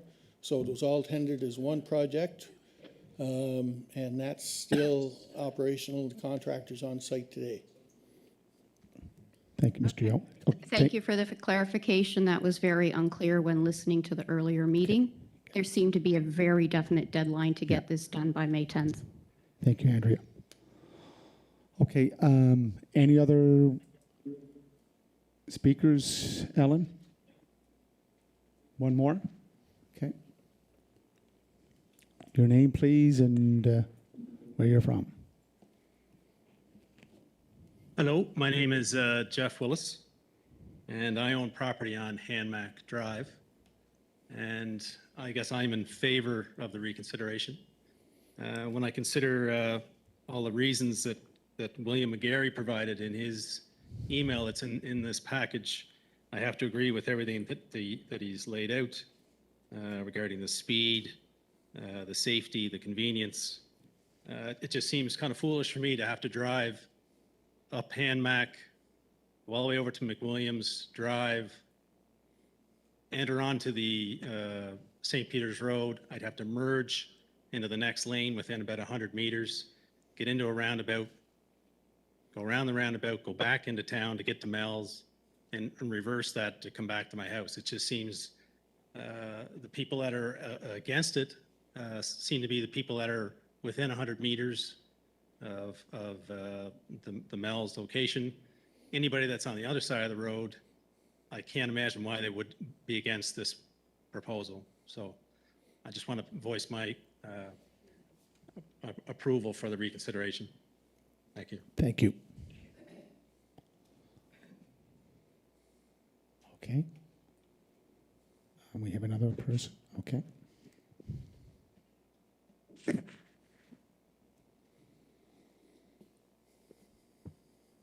Hi, my name's Michelle Cutrow.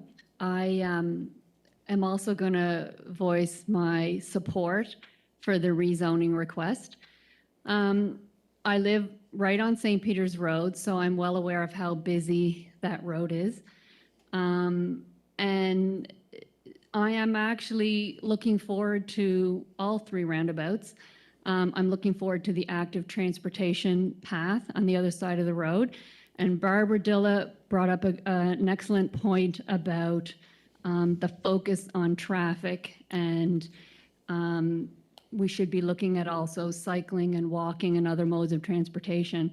And without the rezoning, then we don't get the roundabout, then we don't get a crosswalk in that 1 kilometer stretch of the boulevard on cutting right through the middle of East Royalty. And I love East Royalty. I moved there in 2004. I think it's one of the best areas of Charlottetown to live in. And in our community, in our neighborhood, we're going to have, again, a 1-kilometer boulevard with no opportunity for residents to cross and access the other part. Someone already mentioned kids accessing the soccer field. The rezoning that will support the roundabout, which will support the crosswalk midway through East Royalty, which gives the people on our side of St. Peter's Road, our side of East Royalty, access to the active transportation lane, which is on the other side of the road. So if I want to take my bike, I'll be able to cross over and access through the middle of East Royalty, access the rest of the community. So council really needs to support the rezoning request if we want to keep East Royalty a neighborhood with multiple accesses from both sides of St. Peter's Road for residents who are walking, who are cycling. And it's not just about the vehicle traffic. The lack of the roundabout will increase the vehicle traffic. And again, on St. Peter's Road, I'm well aware of how busy that road is. And yeah, I really, really hope that the council will look at the rest of East Royalty, the people who live on the other side of St. Peter's Road, and the impact that the lack of that roundabout, crosswalk, and means to access the active transportation lane on the other side of the road would mean to everybody else living on the other side. So thank you. Thank you very much. Okay.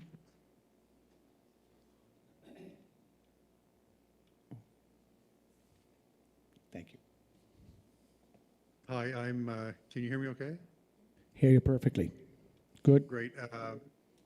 Bill Whelan, I live at 478 St. Peter's Road, and I just wanted to echo some of the comments that Michelle just made as a resident of St. Peter's Road now for a number of years, and our view of the neighborhood as it's growing, and all the development and great things that are happening in East Royalty.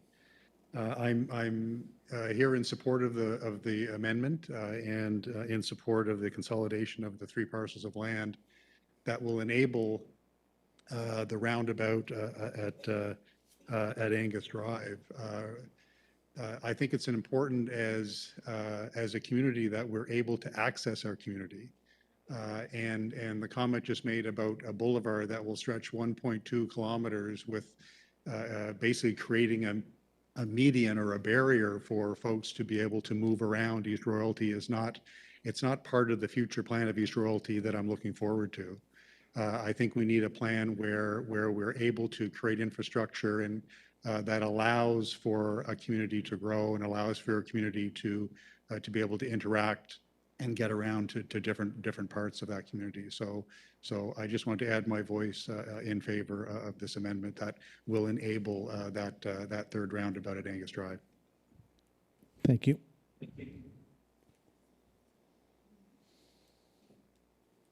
Okay.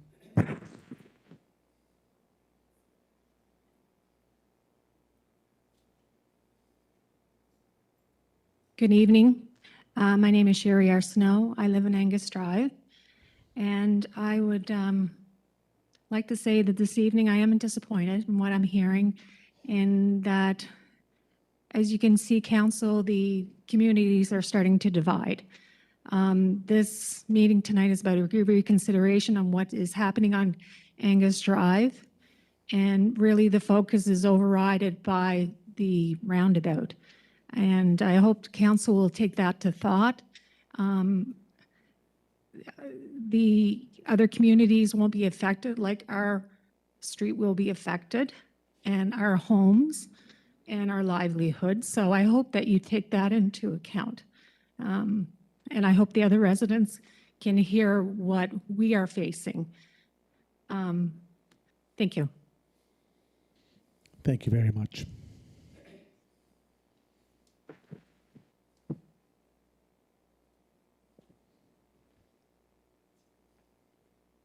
There's some others. Councillor Tweel. That concludes the questions from the Georgian room. Okay. Councillor Tweel, you have a comment or question to the engineer? Yes, it was regarding the adjustment of the road or proposed road on Angus Drive. Councillor Bernard talked about the road moving closer towards St. Peter's Road.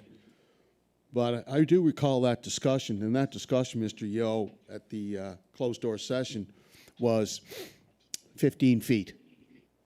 That was the amount that the road was going to be moved. Is that correct? 15 feet. Well, the width of the lot is what, 50 feet, 60 feet? Right. I'm not sure. So we put the road, or the access, I call it, it's not really a road, it's a driveway. We put that in the middle of the lot. Right. So, you know, it's probably 15 to 20 or 25 feet it moved. Okay. Something in that range. Yeah. So really and truly, it's not that much not that much of a difference. That's what I took at the meeting that we held, a closed-door session, that it was only going to be about 15 feet, which really isn't all that much. The question I have for you tonight is, I'm not an engineer, I don't profess to be one, but you stated unequivocally that there is no plan B. And, you know, the boulevard has to go up the center of St. Peter's Road, something similar that you would see at the Causeway, and of course, the businesses are on the Causeway. The roundabout is right there, the entrance and the exit, which takes you right into all those local businesses that are in that particular community. So with that in mind, is it ever possible to have the roundabout right where Mel's is, so that you know, you can have that entrance and exit right into Mel's, and there should be no disruption of traffic flow, and the residents in Angus Drive can maintain the integrity of their neighborhood, no additional traffic, no loss in property values. That's one of the points that has not been brought up here tonight or really emphasized, is a loss in property value. Now, when we took the vote on the reconsideration, I asked a question, and the solicitor said he was going to get back to us. David Hooley was there that night, and he said he was going to get back to us with what's the possibility of residents being compensated for a loss in property value. So we haven't heard that information, and that information was supposed to be forthcoming to City Council, Mr. Mayor. So I think there's a lot of unanswered questions that have to be answered, because we are talking about the integrity of this neighborhood and some of the people living there for 47 years. And none of that information is being presented here tonight. So I don't know whether it's your job or the city's job, but I don't believe that this community, this neighborhood, or the adjoining streets that was mentioned here earlier should be compromised in any which way, shape, or form. Okay, so your question to the engineer is, could you repeat it? Or do you have the question? My question is, why is there no other alternatives? The man said there's no plan B. Question is, why? Okay. Well, as I stated before, we can't build a second safest option. So there's too much risk in that. There's too much risk to the public, to the pedestrians. I'm not going to do it. As far as your comment on moving the roundabout in front of Mel's, yes. Again, there's houses directly across the road from Mel's, and also the configuration and the amount of land we need for the roundabout, we would wipe out, I would say, all his gas pumps. So there wouldn't really be a Mel's there. No. Okay. Steve, Ellen, we have another question from Len via WebEx. Okay.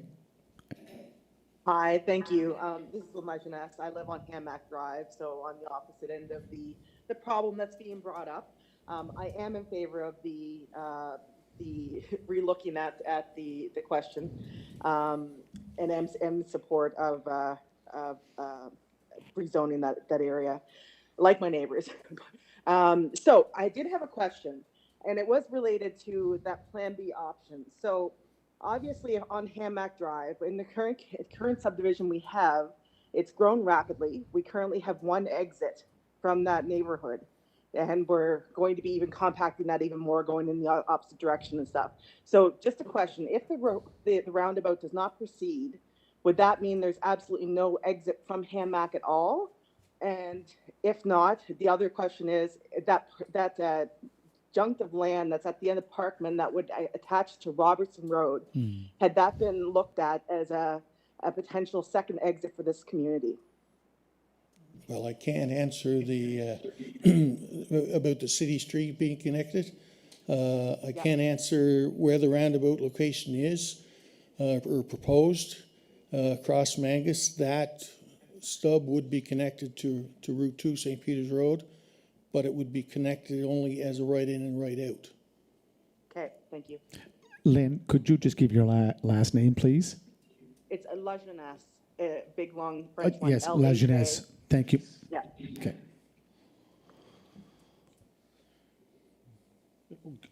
Councillor Yankov, do you want to ask? Just press your button there with the mic on it. Yeah. Red lights on. Thank you. Just a question for Mr. Yo. I think it was Patty that suggested, and correct me if I'm wrong, that a Plan B could be a set of lights instead of a third roundabout. I just wondered if there was any consideration on that idea. We did look at that, but again, you know, when we talk about safety and efficient, a set of signalized intersections is not as safe as a roundabout. It creates stop and go traffic. It potentially has T-bone collisions. So again, we looked at putting 3 sets of traffic lights up there at one point in time, or a combination. But no, the safest, the most efficient, handles the most amount of traffic on the Charlottetown streets and on the provincial highway is a roundabout. You look at areas where we've taken out signalized intersections and put roundabouts in, greatly improved the safety of the intersection. You know, we did that in Cornwall. We did that in the Summerside, Granville Street area, where I had talked to somebody on the city or Summerside Fire Department, and they say, you know, the most calls they got, they have to use their jaws of life is that intersection. After we put the roundabout in there, their calls were greatly reduced. So, you know, roundabouts are safe, efficient. Thank you. And just as a follow-up, if we did only end up proceeding with 2 roundabouts and it ended up being, I think it was mentioned, approximately a kilometer of strip of land where people would, strip of street where people would have to drive up and come back around, would that impact safety? Would that still stick with the safety concerns that you would have? Like, would it still be as safe with 2 roundabouts versus 3? Well, just if we're only looking at safety. If you're only looking at safety and nobody breaks any rules, nobody tries to cut across 4 lanes of busy traffic, and everybody use the active transportation trail and the sidewalks provided, the only reason it wouldn't quite be as safe is because the capacity of the 2 other roundabouts are being utilized more. So it's not quite as safe, but it certainly is safe compared to signalized intersections. Accordingly, everybody has to follow the rules and nobody would attempt to cross.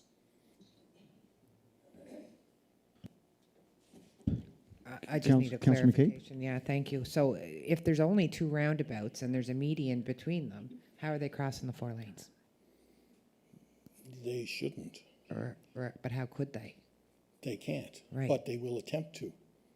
To drive over the median? To walk across the median. I'm talking about pedestrian traffic. Oh, sorry. I thought you were talking about cars. Okay. Yeah. Okay. Yes, Councillor Ramsey. Yeah, just the guy with the mic there, you know. When it turns red, it's hot to speak. I'm getting too old for this modern technology. Yeah. Steve, just one question, and as a lot of the residents knew, I didn't go to the first public meeting because I was tied up, but second one, you come back and explained everything to us. and that was new information that we got. And my question is, if this roundabout is not built on Angus Drive, now maybe you told me before and I forgot, but when people are exiting Angus Drive to go on St. Peter's Road, so without that new roundabout, they can only turn left? Am I right? If they're coming out of Mel's onto St. Peter's Road, Oh, no, coming out of Angus. coming out of Angus, Like, do they have the opportunity to turn left and right? no, if there's no roundabout there, no, they cannot turn left. Okay, and then coming out St. Peter's Road, and then you want to turn up to Angus, Yep. You're is there gonna, a left turn, or do they got to go as far as the next roundabout up McWilliams? you're going to drive to Williams and turn around and come back, and then go into, take a right in on Angus. Okay. No, that's good, because that Yeah. was the part that I missed there one time, and that's what I want to make sure. Yeah, that- there's no access. So it's only a right turn coming out of Angus, and then Correct. to go back in Angus, you've got to go up to McWilliams, do the roundabout, and come back past Mel's and turn right. And take, yes. Thank you. Thank you, Mr. Mayor. Thank you, sir. Thank you. Okay, Ellen just gave me another note. Just those that read their comments, notes to email, if they're okay. You don't have to email them. She'll just try to listen to the tape, the recording that Patters is putting together for us tonight. But if you want to submit those comments, please submit them by email, planning@charlottetown.ca.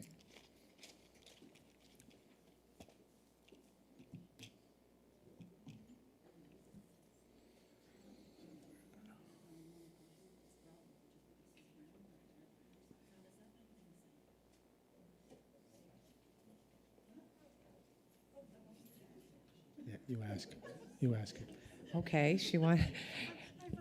Oh, yes, you voted for me. Okay. Well, you better stay there because I'm not really sure I quite understood your question. Yeah, right. So how's it?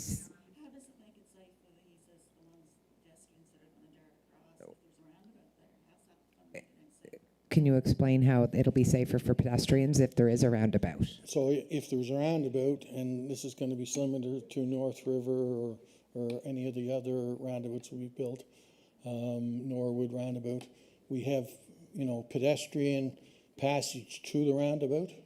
Then we have marked pedestrian crossings, not right at the roundabout, not right at the circle. It's set back probably 2 car lengths before you get into the roundabout. At that location, we have rapid flashing beacons. When there's a pedestrian wants to proceed across the roundabout, the button's pressed. It brings attention to the driver that there's a pedestrian want to cross, and they do so safely.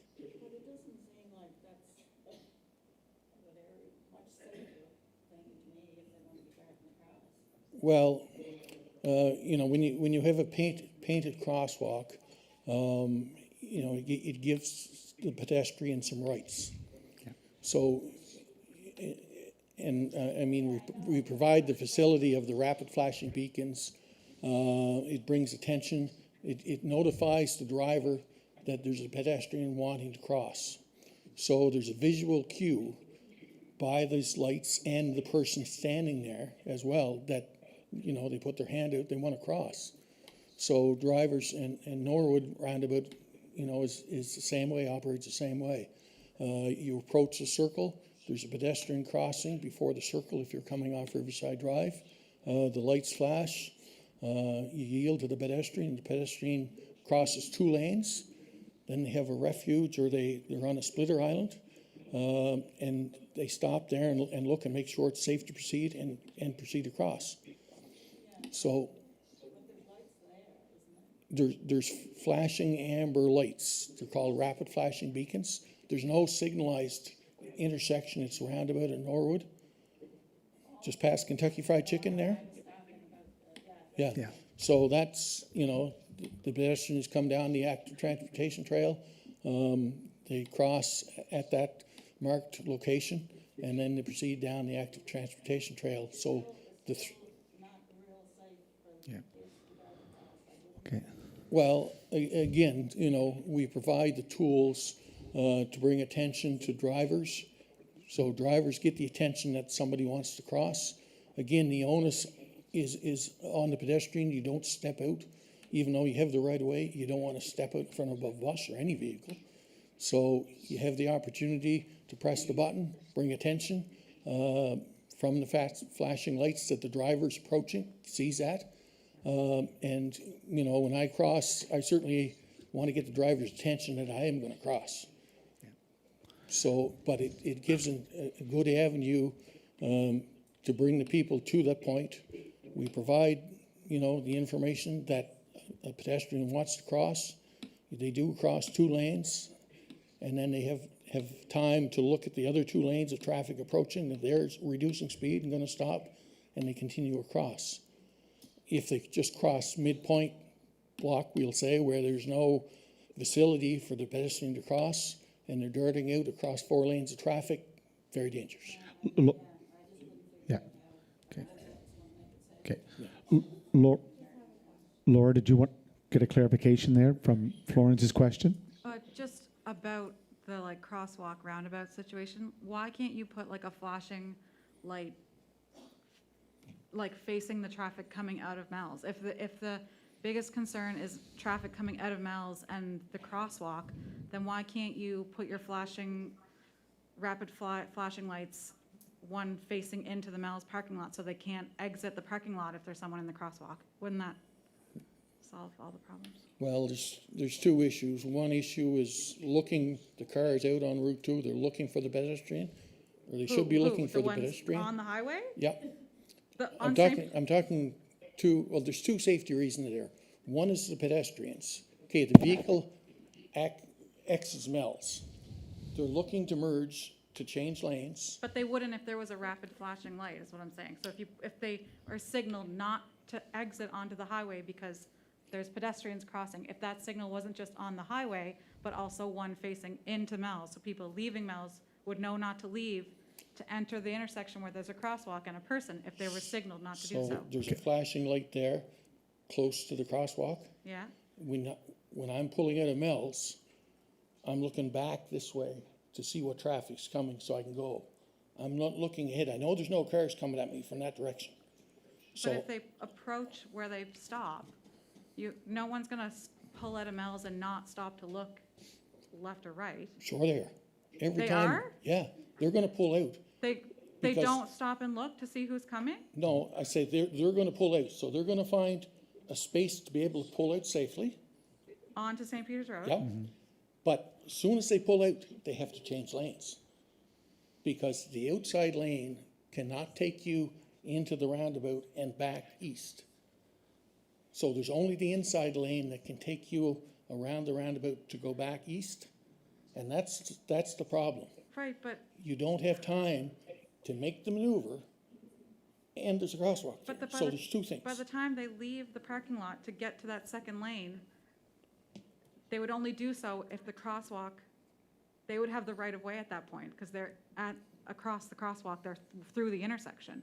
If once they enter the road and then the light goes on for them to stop for a pedestrian, But what they're I'm already saying past it. is because of the close proximity to the roundabout, cars pulling out of Mel's onto the lane of traffic that's going into Charlottetown or going into Angus. They're in that right lane going through the roundabout. They have to merge over to the second lane. Right, but they would only do so if there was a queue for them to do it. Well, the problem is the 20,000 vehicles, there's not a whole lot of openings, and they don't have time. Yeah. If there was only 1,000 vehicles on the road, they probably wouldn't have any problem. But because we have 20,000 cars, and you see it in the morning, what's the lineup for East Royalty in the morning? It was fine before the construction. I had no problem turning left. I take my kids to LM every morning. And if it took me 15 seconds to turn left, I was like, wow, that was a long way to hold 15 seconds today. It's not, none of this has been, none of this makes sense to me. Okay. And I live in And Yeah. Thank you, Laura.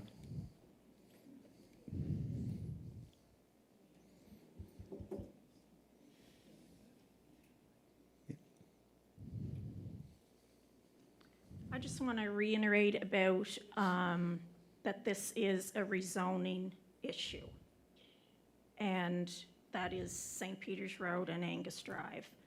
I don't care if you put 10 roundabouts on St. Peter's Road. I don't care. Leave Angus Drive alone. My parents, their biggest financial investment is their home, that they've been there for 47 years. They put a tremendous amount of money into their home to upkeep their home.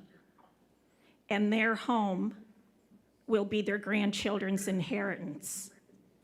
And they'll be lucky if they get half the value if this rezoning happens on Angus Drive. And that just breaks my heart that they worked, both of them, their whole life for this, to leave it to their 2 grandchildren. So please keep that in mind about the value of the property and the people that live in Angus Drive. Thank you. Thank you, Paul. Okay, Patty, can we just, we have, thank you, Patty.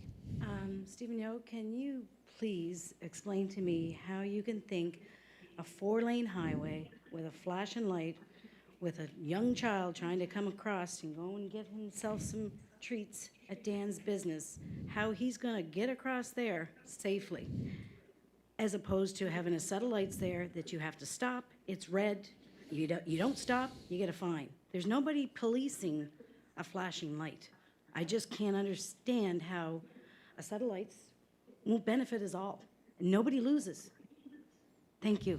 Thank you, Can you Patty. give me an explanation to how you find a flashing light is safer than a red light? It's what I talked about earlier. You know, red lights back traffic up, and I understand what you're saying. It causes a lot of rear-end accidents. People tend to, when the light's yellow, they tend to speed up, try to make it through the red light. A lot of times that causes collisions and so forth. You know, a young child crossing a 4-lane highway, do it with a parent or you know, somebody that's older. I wouldn't let my grandchildren at 6 years old cross. Nor would I on a crosswalk. No. Yeah. Steve, thank you very much. If there are no more questions, we have a second item, and it's now 8:50. So if you want to wrap up, please do.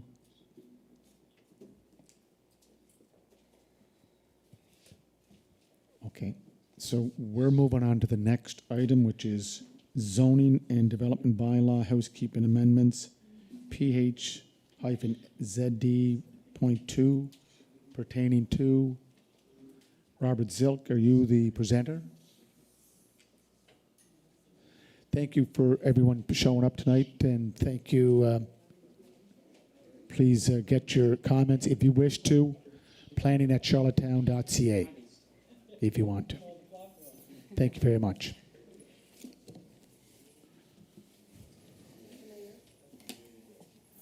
Just 1 second. Philip, can you live mic? Barb, did you want to summarize? I would points? no. I would just like to know why this second item was added to the agenda for tonight. This was on the agenda. Robert, can you give the background? Only because it was added on after the initial agenda was sent out, and it leaves very little room between today and tomorrow if anyone wishes to make a comment to write about it, because it's quite a long list. Thank you. Robert, was this added recently? Can you just give the history of it, please? Yeah, so essentially these are 2 sets of amendments that went to public, or went to planning board and council to proceed to public consultation. One was from January, one was from February and one was from May. So in the sake of expediting or getting through the amendments, we're just putting them on the same night as the next public consultation, which was tonight.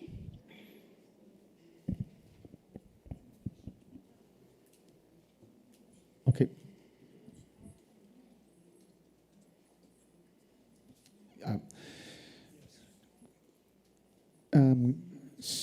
Alex, could you please get Councillor Tweel to come back in? This meeting, these amendments are also important for him.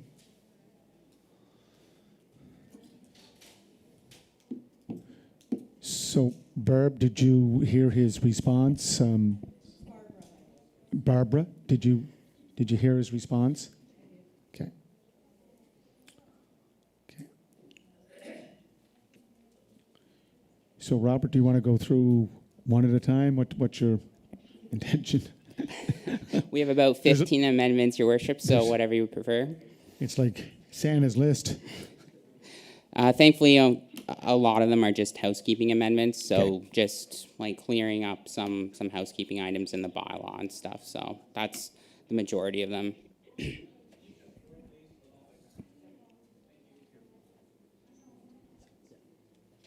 Okay. Do you want to start? And then there will be questions from the floor, I'm sure, and from some councillors too. From councillors also. Sure. So I'll just start right into it then. So the first housekeeping amendment we have is just to insert the MHR zone, which was a manufactured housing zone. We brought in that zone to allow for both mini homes and modular homes to be located on city streets and be serviced by city services, such as water and sewer. So we're just adding that into kind of the original table of contents. So that was the purpose of that amendment. And then also to correct a reference to the fee schedule. So this amendment came from an actual application where we had a resident that looked at constructing a basement, so a subgrade basement onto their garage. The definition of garage excluded parking area and storage areas, so effectively allowed for large garages to be built. So in order to restrict kind of the size of the garage, we decided to put that that prohibited where you can't put a sub-level basement, so anything subgrade for an accessory building. And that's just to keep the accessory building scaled down to a size and fit the character of a residential neighborhood. Another one, this has been an error in the zoning bylaw even before I arrived. This just didn't have a correct reference to decks, so it didn't leave any kind of reference to projections for decks that was anything between a foot and under. So we were just clarifying that with the housekeeping amendment. We also decide to insert an expiry on any sort of building permit application. So we have come across a situation where applicants will submit building permits and they'll stay in the system for sometimes years without any action or activity. Staff does follow up with applicants to get them to either retract their application, or then we have to kind of take it out of the system because the time lapsed for so long. So this amendment was just to bring it up to include the 6-month expiry so that it fits the building code bylaw, because right now our local building code bylaw has the same. So we just want to be in keeping with that.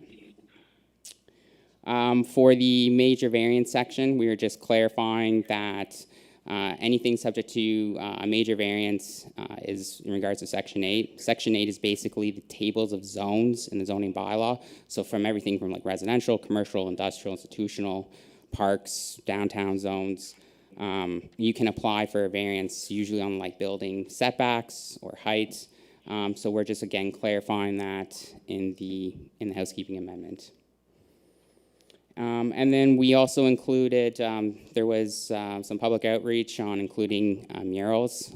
There was a group of people in downtown that felt that murals was an artistic endeavor and it should be shared with the community. So we've included the ability for council to grant approval to murals on buildings. And that would effectively make it go through the major variance process. So then there would be an opportunity for any members of the public to comment. And then allows the planning board to review it, and then city council to either approve it or not approve it or make amendments. This one was a request from our public works department for large parking lots. So when we're looking at larger parking lots like multi-residential, gravel is still permitted. Public works is having issue with gravel spilling over onto the right-of-way. This revolves around, so gravel build up into our catch basins. Gravel also causes damage to the asphalt on the city streets. So this is just a request from them to require large parking lots to be paved. Robert, can you just go back to that again? Sure. Thought I read, it's saying there 4 or more parking spots. Correct. It's not saying a large parking lot. So basically your building or your land use will dictate your parking requirements. So if you have like a substantial land use, so anything that would require over 4 parking spots, instead of leaving it as gravel, because it's currently accepted as compact gravel as a form of hard surfacing, we're just stating to have it asphalt. Yeah, I would disagree with that. I think you can get some asphalt that packs down just like cement. And I think if somebody wants to do that, I think that they should be allowed. We're only talking, unless you're talking, larger parking lots, but we're only talking 4 spaces here. Yeah, Two 4 spaces, I assume. No, 4 or more. So this would be large parking lots. So this would be like apartment buildings, commercial parking lots. You could still do like compact gravel for anything smaller than that. And you can use the millings. That's the other option, right? Correct? Asphalt millings? Yes, correct. Yeah. Robert, could you just clarify that? Like, say if it was two duplexes that they each had a couple of parking spots, so you're not going to allow that anymore? Or? If the duplexes were on the same lot, and right now 2 duplexes will allow up to 4. So if you had 2 duplexes sharing a parking area, then it would have to be paved. Okay. Yeah, I think we need more discussion. Yeah, I don't agree with that either. Yeah. That goes back to planning board anyway, correct? Correct. Yeah, and then it goes to council for, if it's forwarded from planning board. Yeah, that's correct. There'll be another opportunity to speak to it. So this is just a public consultation. It'll go back for more discussion then, right? Correct. This is just a public Thank you. consultation part of the process. Thanks, Robert. Thank you. Thank you. Robert, can you continue, please? Thank you.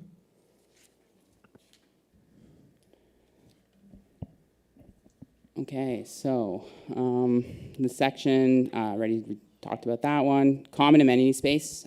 This is something that actually we already have some multi-residential developments already complete. So usually do provide amenity space. This is just more so enforcing it so that if we have a situation where we do, and we have been seeing an increase in multi-unit developments, especially apartment buildings, that there's just sufficient amenity space on site for the residents, indoor and outdoor. So that's the purpose of that amendment. And then undersized lots, basically, it's just to allow and to distinguish that if you have an undersized lot and you're looking at doing infill, that by rights you can develop a single detached dwelling, which is the least intensive use. So that has been historically the department's position.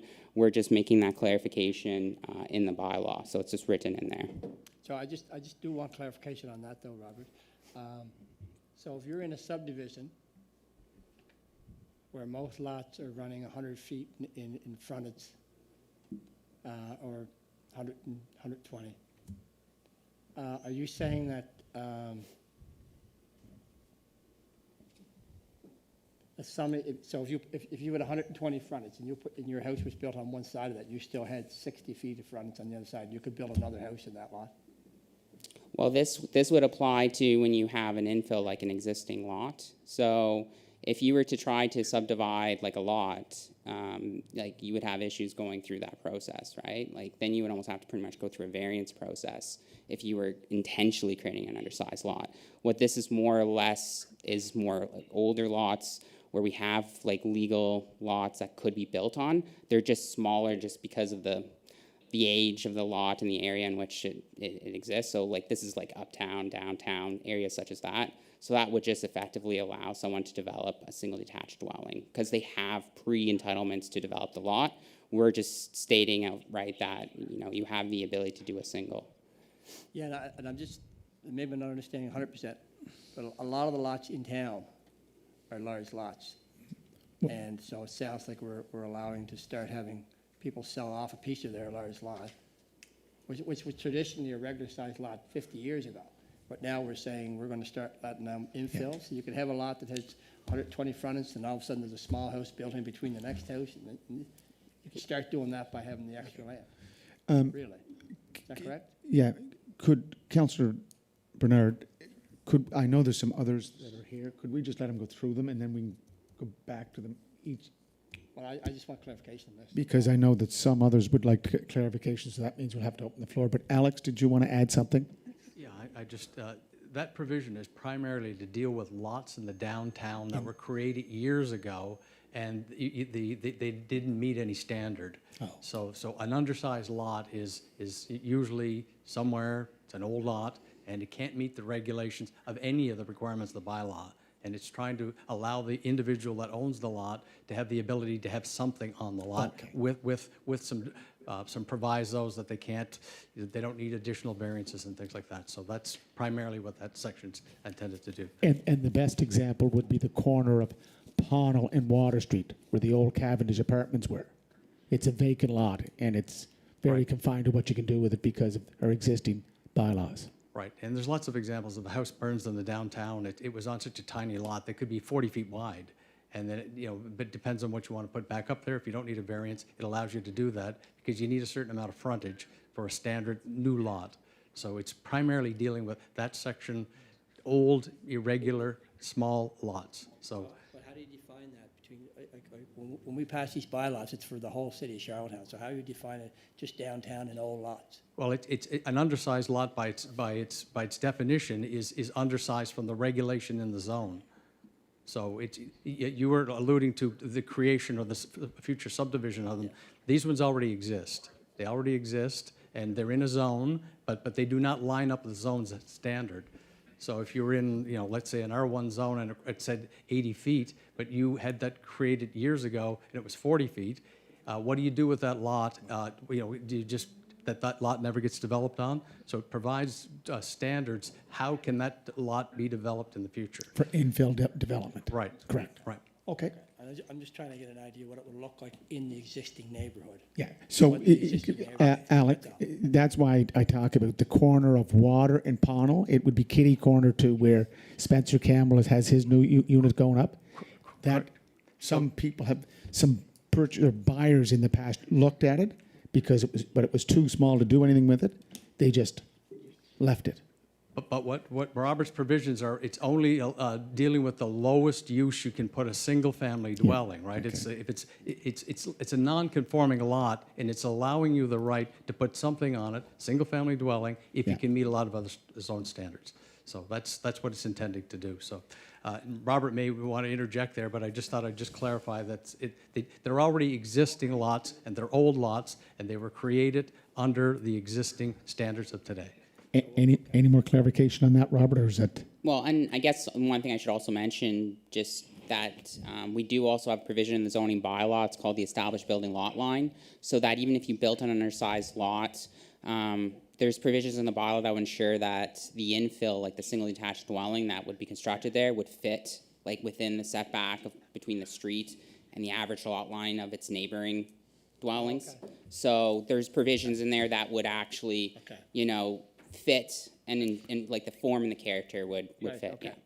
Thank you, Robert. No problem. Thank you. So this is another one. It's about garbage areas. This has come up a couple of times, and it's been usually around multi-residential apartments where tenants haven't been using the bins, or they've had individual bins and they have not been using it for whatever reason, and it causes garbage and refuse to build up along common property lines. This has caused issues for homeowners that live on adjacent lots. So basically all this does is kind of just tighten up the regulations so that when we're looking at multifamily buildings, that there's sufficient garbage containers in place and waste bins so that it doesn't lead to that situation. And often in that case, all it is just some simple screening and enclosure to stop that type of nuisance. This is for the fascia signs. So this one was just in regards to the downtown. So this was basically to, when you have a corner building on the corner of two streets, any business that has even ground floor frontage or even second floor above, they're allowed to basically put a sign on both sides, like both sides of the building, so the facades above 4 stories. So that kind of goes back to, in Charlottetown, even when it was a lot older, I saw some pictures from in the early 20th century where you had a lot of the old shop buildings and stuff, and they had their signs even going beyond the 4-story. And so basically it's just kind of allowing that and recognizing that, that's completely acceptable from a fascia sign perspective and design perspective. So that's that change for that. And then we do have the last two for the definitions. So amenity space is just converted from amenity area, and that's just to support the amenity space provisions that we propose in the amendments. Building footprint, we've just redefined that. So that includes land over which building projects, but excluding any area below the eaves of the roof. So just tightening up the definition of what a footprint is. And that goes back into like the accessory building provisions where we're trying to restrict the size of accessory structures. And then just defining 3 units or greater as being multi-dwelling. So we have a single, we have a duplex or a semi, which are 2 units, and then 3 units above, which is being included in the multi-dwelling category, because that was kind of missed in the bylaw for a bit. So anyway, that's those were my amendments, and I can take any questions on those before Laurel comes up and provides her analysis on her amendments. Thank you. So Barbara, if you do want to ask any questions related to what Robert presented, this is an opportunity. No. I think we have Andrea. She's down in the Georgian room, correct? Okay. Andrea, can you come up on the screen there? Question for you, Robert. I had a question about the official plan housekeeping amendments. I don't think you're there yet. That's correct. That would be Laurel's amendments. Okay. So that'd be the next set. I'm also kind of curious why we're going overtime and not just deferring this till another meeting. No, our meeting is from 7 until 10. Oh, I see. Okay, thank you. Yeah. Good to know. Are we staying till 10? Well, if you want to stay longer, we have to all vote unanimously for it, so. Get some coffee? Can we get some coffee there, Mrs. Gillis? Okay, any questions? Any from councillors? You're okay? Okay, Laurel Palmer Thompson. I was up to your great town the other day there, Laurel. Borden. Yes. Ate at Lone Oak. Great spot. Okay, Laurel Palmer. Oh, Barbara. Just, do you want to ask Robert or? Can you use the mic, Barbara, please? Yeah, because he went so fast, I had trouble keeping up with the list here. Did you talk about Section 17, medium density residential townhouse? Because I missed that. Those are my amendments. Those are yours, okay. And same with medium density, mixed use residential?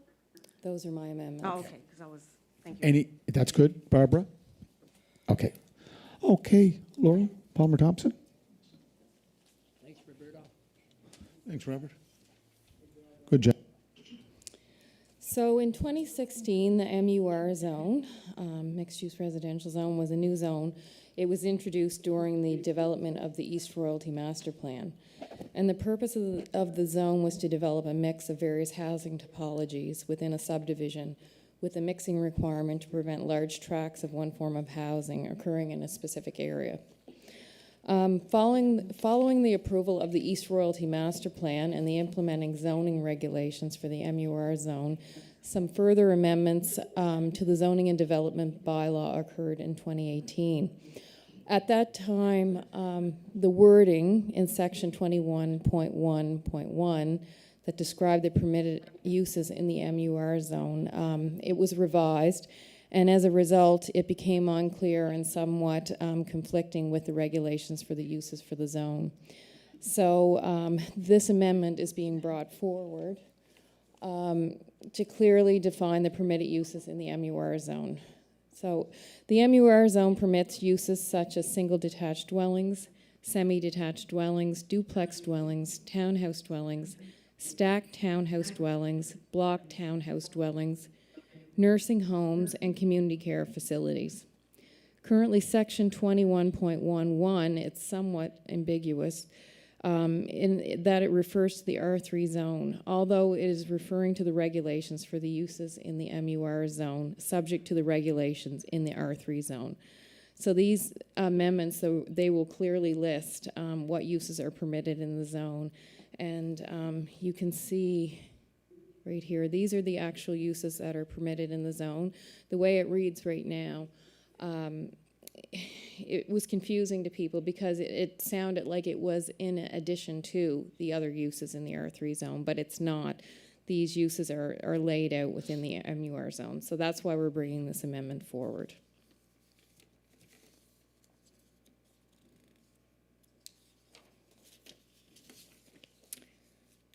So the next amendment is the medium density residential townhouse zone. So the R3T zone, it was created during the East Royalty Plan as well, and it was created as a medium density residential zone with the most intensive use being townhouses. That was the use that was intended to be the highest and most intensive use in that zone. It was to be a less intensive zone than the R3 zone, which permits apartment buildings. During an amendment to the bylaw, apartment dwellings were added as a use to the R3T zone. By adding the apartment use to the R3T zone, it becomes a duplicate zone of the R3 zone. So all the uses that are permitted in the R3 are permitted in the R3T. And it does not promote the use of townhouse dwellings, which is what the zone was intended to do. Therefore, staff are recommending that Section 17.1.3, apartment dwellings, and Section 17.2, regulations for apartment dwellings, be removed and repealed from Section 17 of the Zoning and Development Bylaw, and that the subsequent sections be renumbered accordingly. And this is how the section would be renumbered.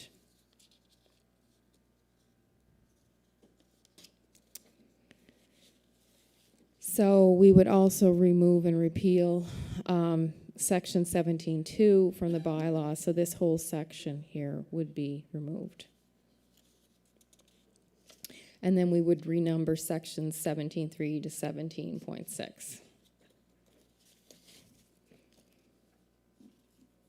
So the next amendment is an amendment to the future land use map of the official plan, and this is pertaining to the land use designation concept planning area. The purpose for this amendment is to remove differing terminology for land use designations that describe the same land use. Currently, the future land use map shows designations for comprehensive planning area and concept planning area. And although these appear to be different land use designations because they're colored differently on the map, they are actually the same land use and therefore the same planning policies and regulations in the Zoning and Development Bylaw apply to both. These terms have been used interchangeably when we write reports, and it's created some confusion with dealing with approval of concept plans. Therefore, to keep the Charlottetown future land use map Appendix A of the official plan and references to this land use and zoning designation consistent throughout the city's planning and zoning documents, staff are proposing to remove the land use designation concept planning area from Appendix A of the official plan and replace all properties designated as such on Appendix A future land use map with the comprehensive planning area land use designation. And this is the official plan map. And I'm sorry, I don't have my glasses. It's right in around this area. You can see I've striked out that comprehensive planning area designation. So we will just have the one designation for the whole city.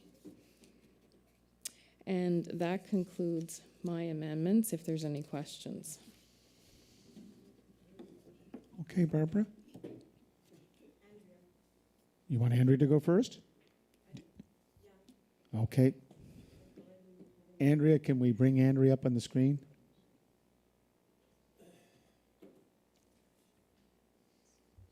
That's fine, thank you. I was just wondering if Ms. Palmer Thompson could provide some examples of some of these confusions that have arisen because of the terminology. Like, what is it that's confusing people? If there are two terms, are there clear definitions for these terms? And what are the consequences? Is something gained or lost when you no longer have a concept planning area? I've not had the chance to check the definitions in the bylaw. I was doing other things in preparation for this meeting. Thank you. The definitions are the same. It's the same zoning regulations that apply to both. We've had applications in the past that have gone forward where staff have used those terms interchangeably. It's the same land use, and there is no need for having two land uses that are the same named differently within the bylaw. So to clear that up and to clarify it within the bylaw and the official plan, we're removing it, and that also takes away any ambiguity that could be used in reports, or if it's used incorrectly or interchangeably, there could be issues with appeals or applications being approved improperly. So it's a housekeeping amendment, and it's to clean things up. Any more questions, Andrea?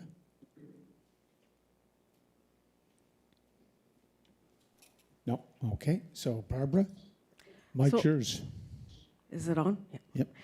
So just in follow-up to Andrea's question, so since it's the same land use, was there or is there an actual definition for the comprehensive planning area in the bylaw under the definitions that explains exactly what kind of land use it is?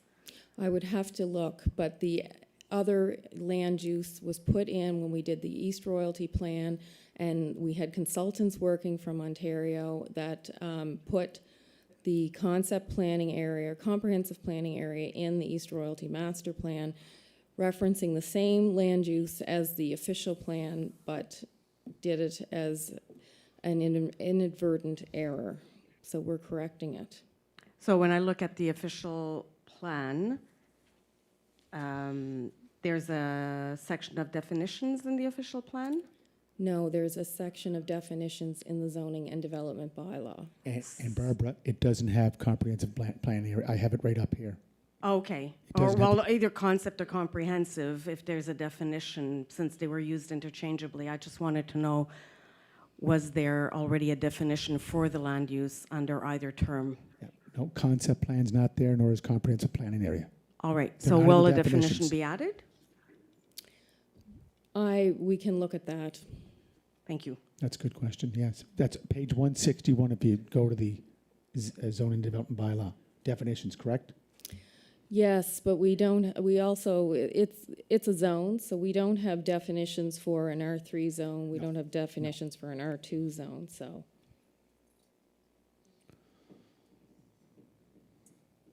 Do you want clarification, Barbara? You generally don't define a zone. All right, but R1 is single. Single detached, so you define the uses within the zone. You don't typically define a zone. You may define concept plan as a definition within the zoning bylaw, but you wouldn't define comprehensive planning area. The same as you wouldn't define R3T or R3 or MUR or any of those other zones. You would define the uses within the zone. Okay, I'll have a look at the zoning bylaw just to clarify. Thank you. Thank you, Barbara. Okay, no questions, Ellen, from Cyber World? Okay. Okay, so if we go back to the agenda, there is a motion to adjourn. Moved by Councillor McCabe, second by Councillor Ramsey. All in favor? You want to stay? Thank you very much. Thank you, everyone. Thank you, Laura. Thank you, Alex. Thank you, Philip. Thank you, Wayne Thibodeau.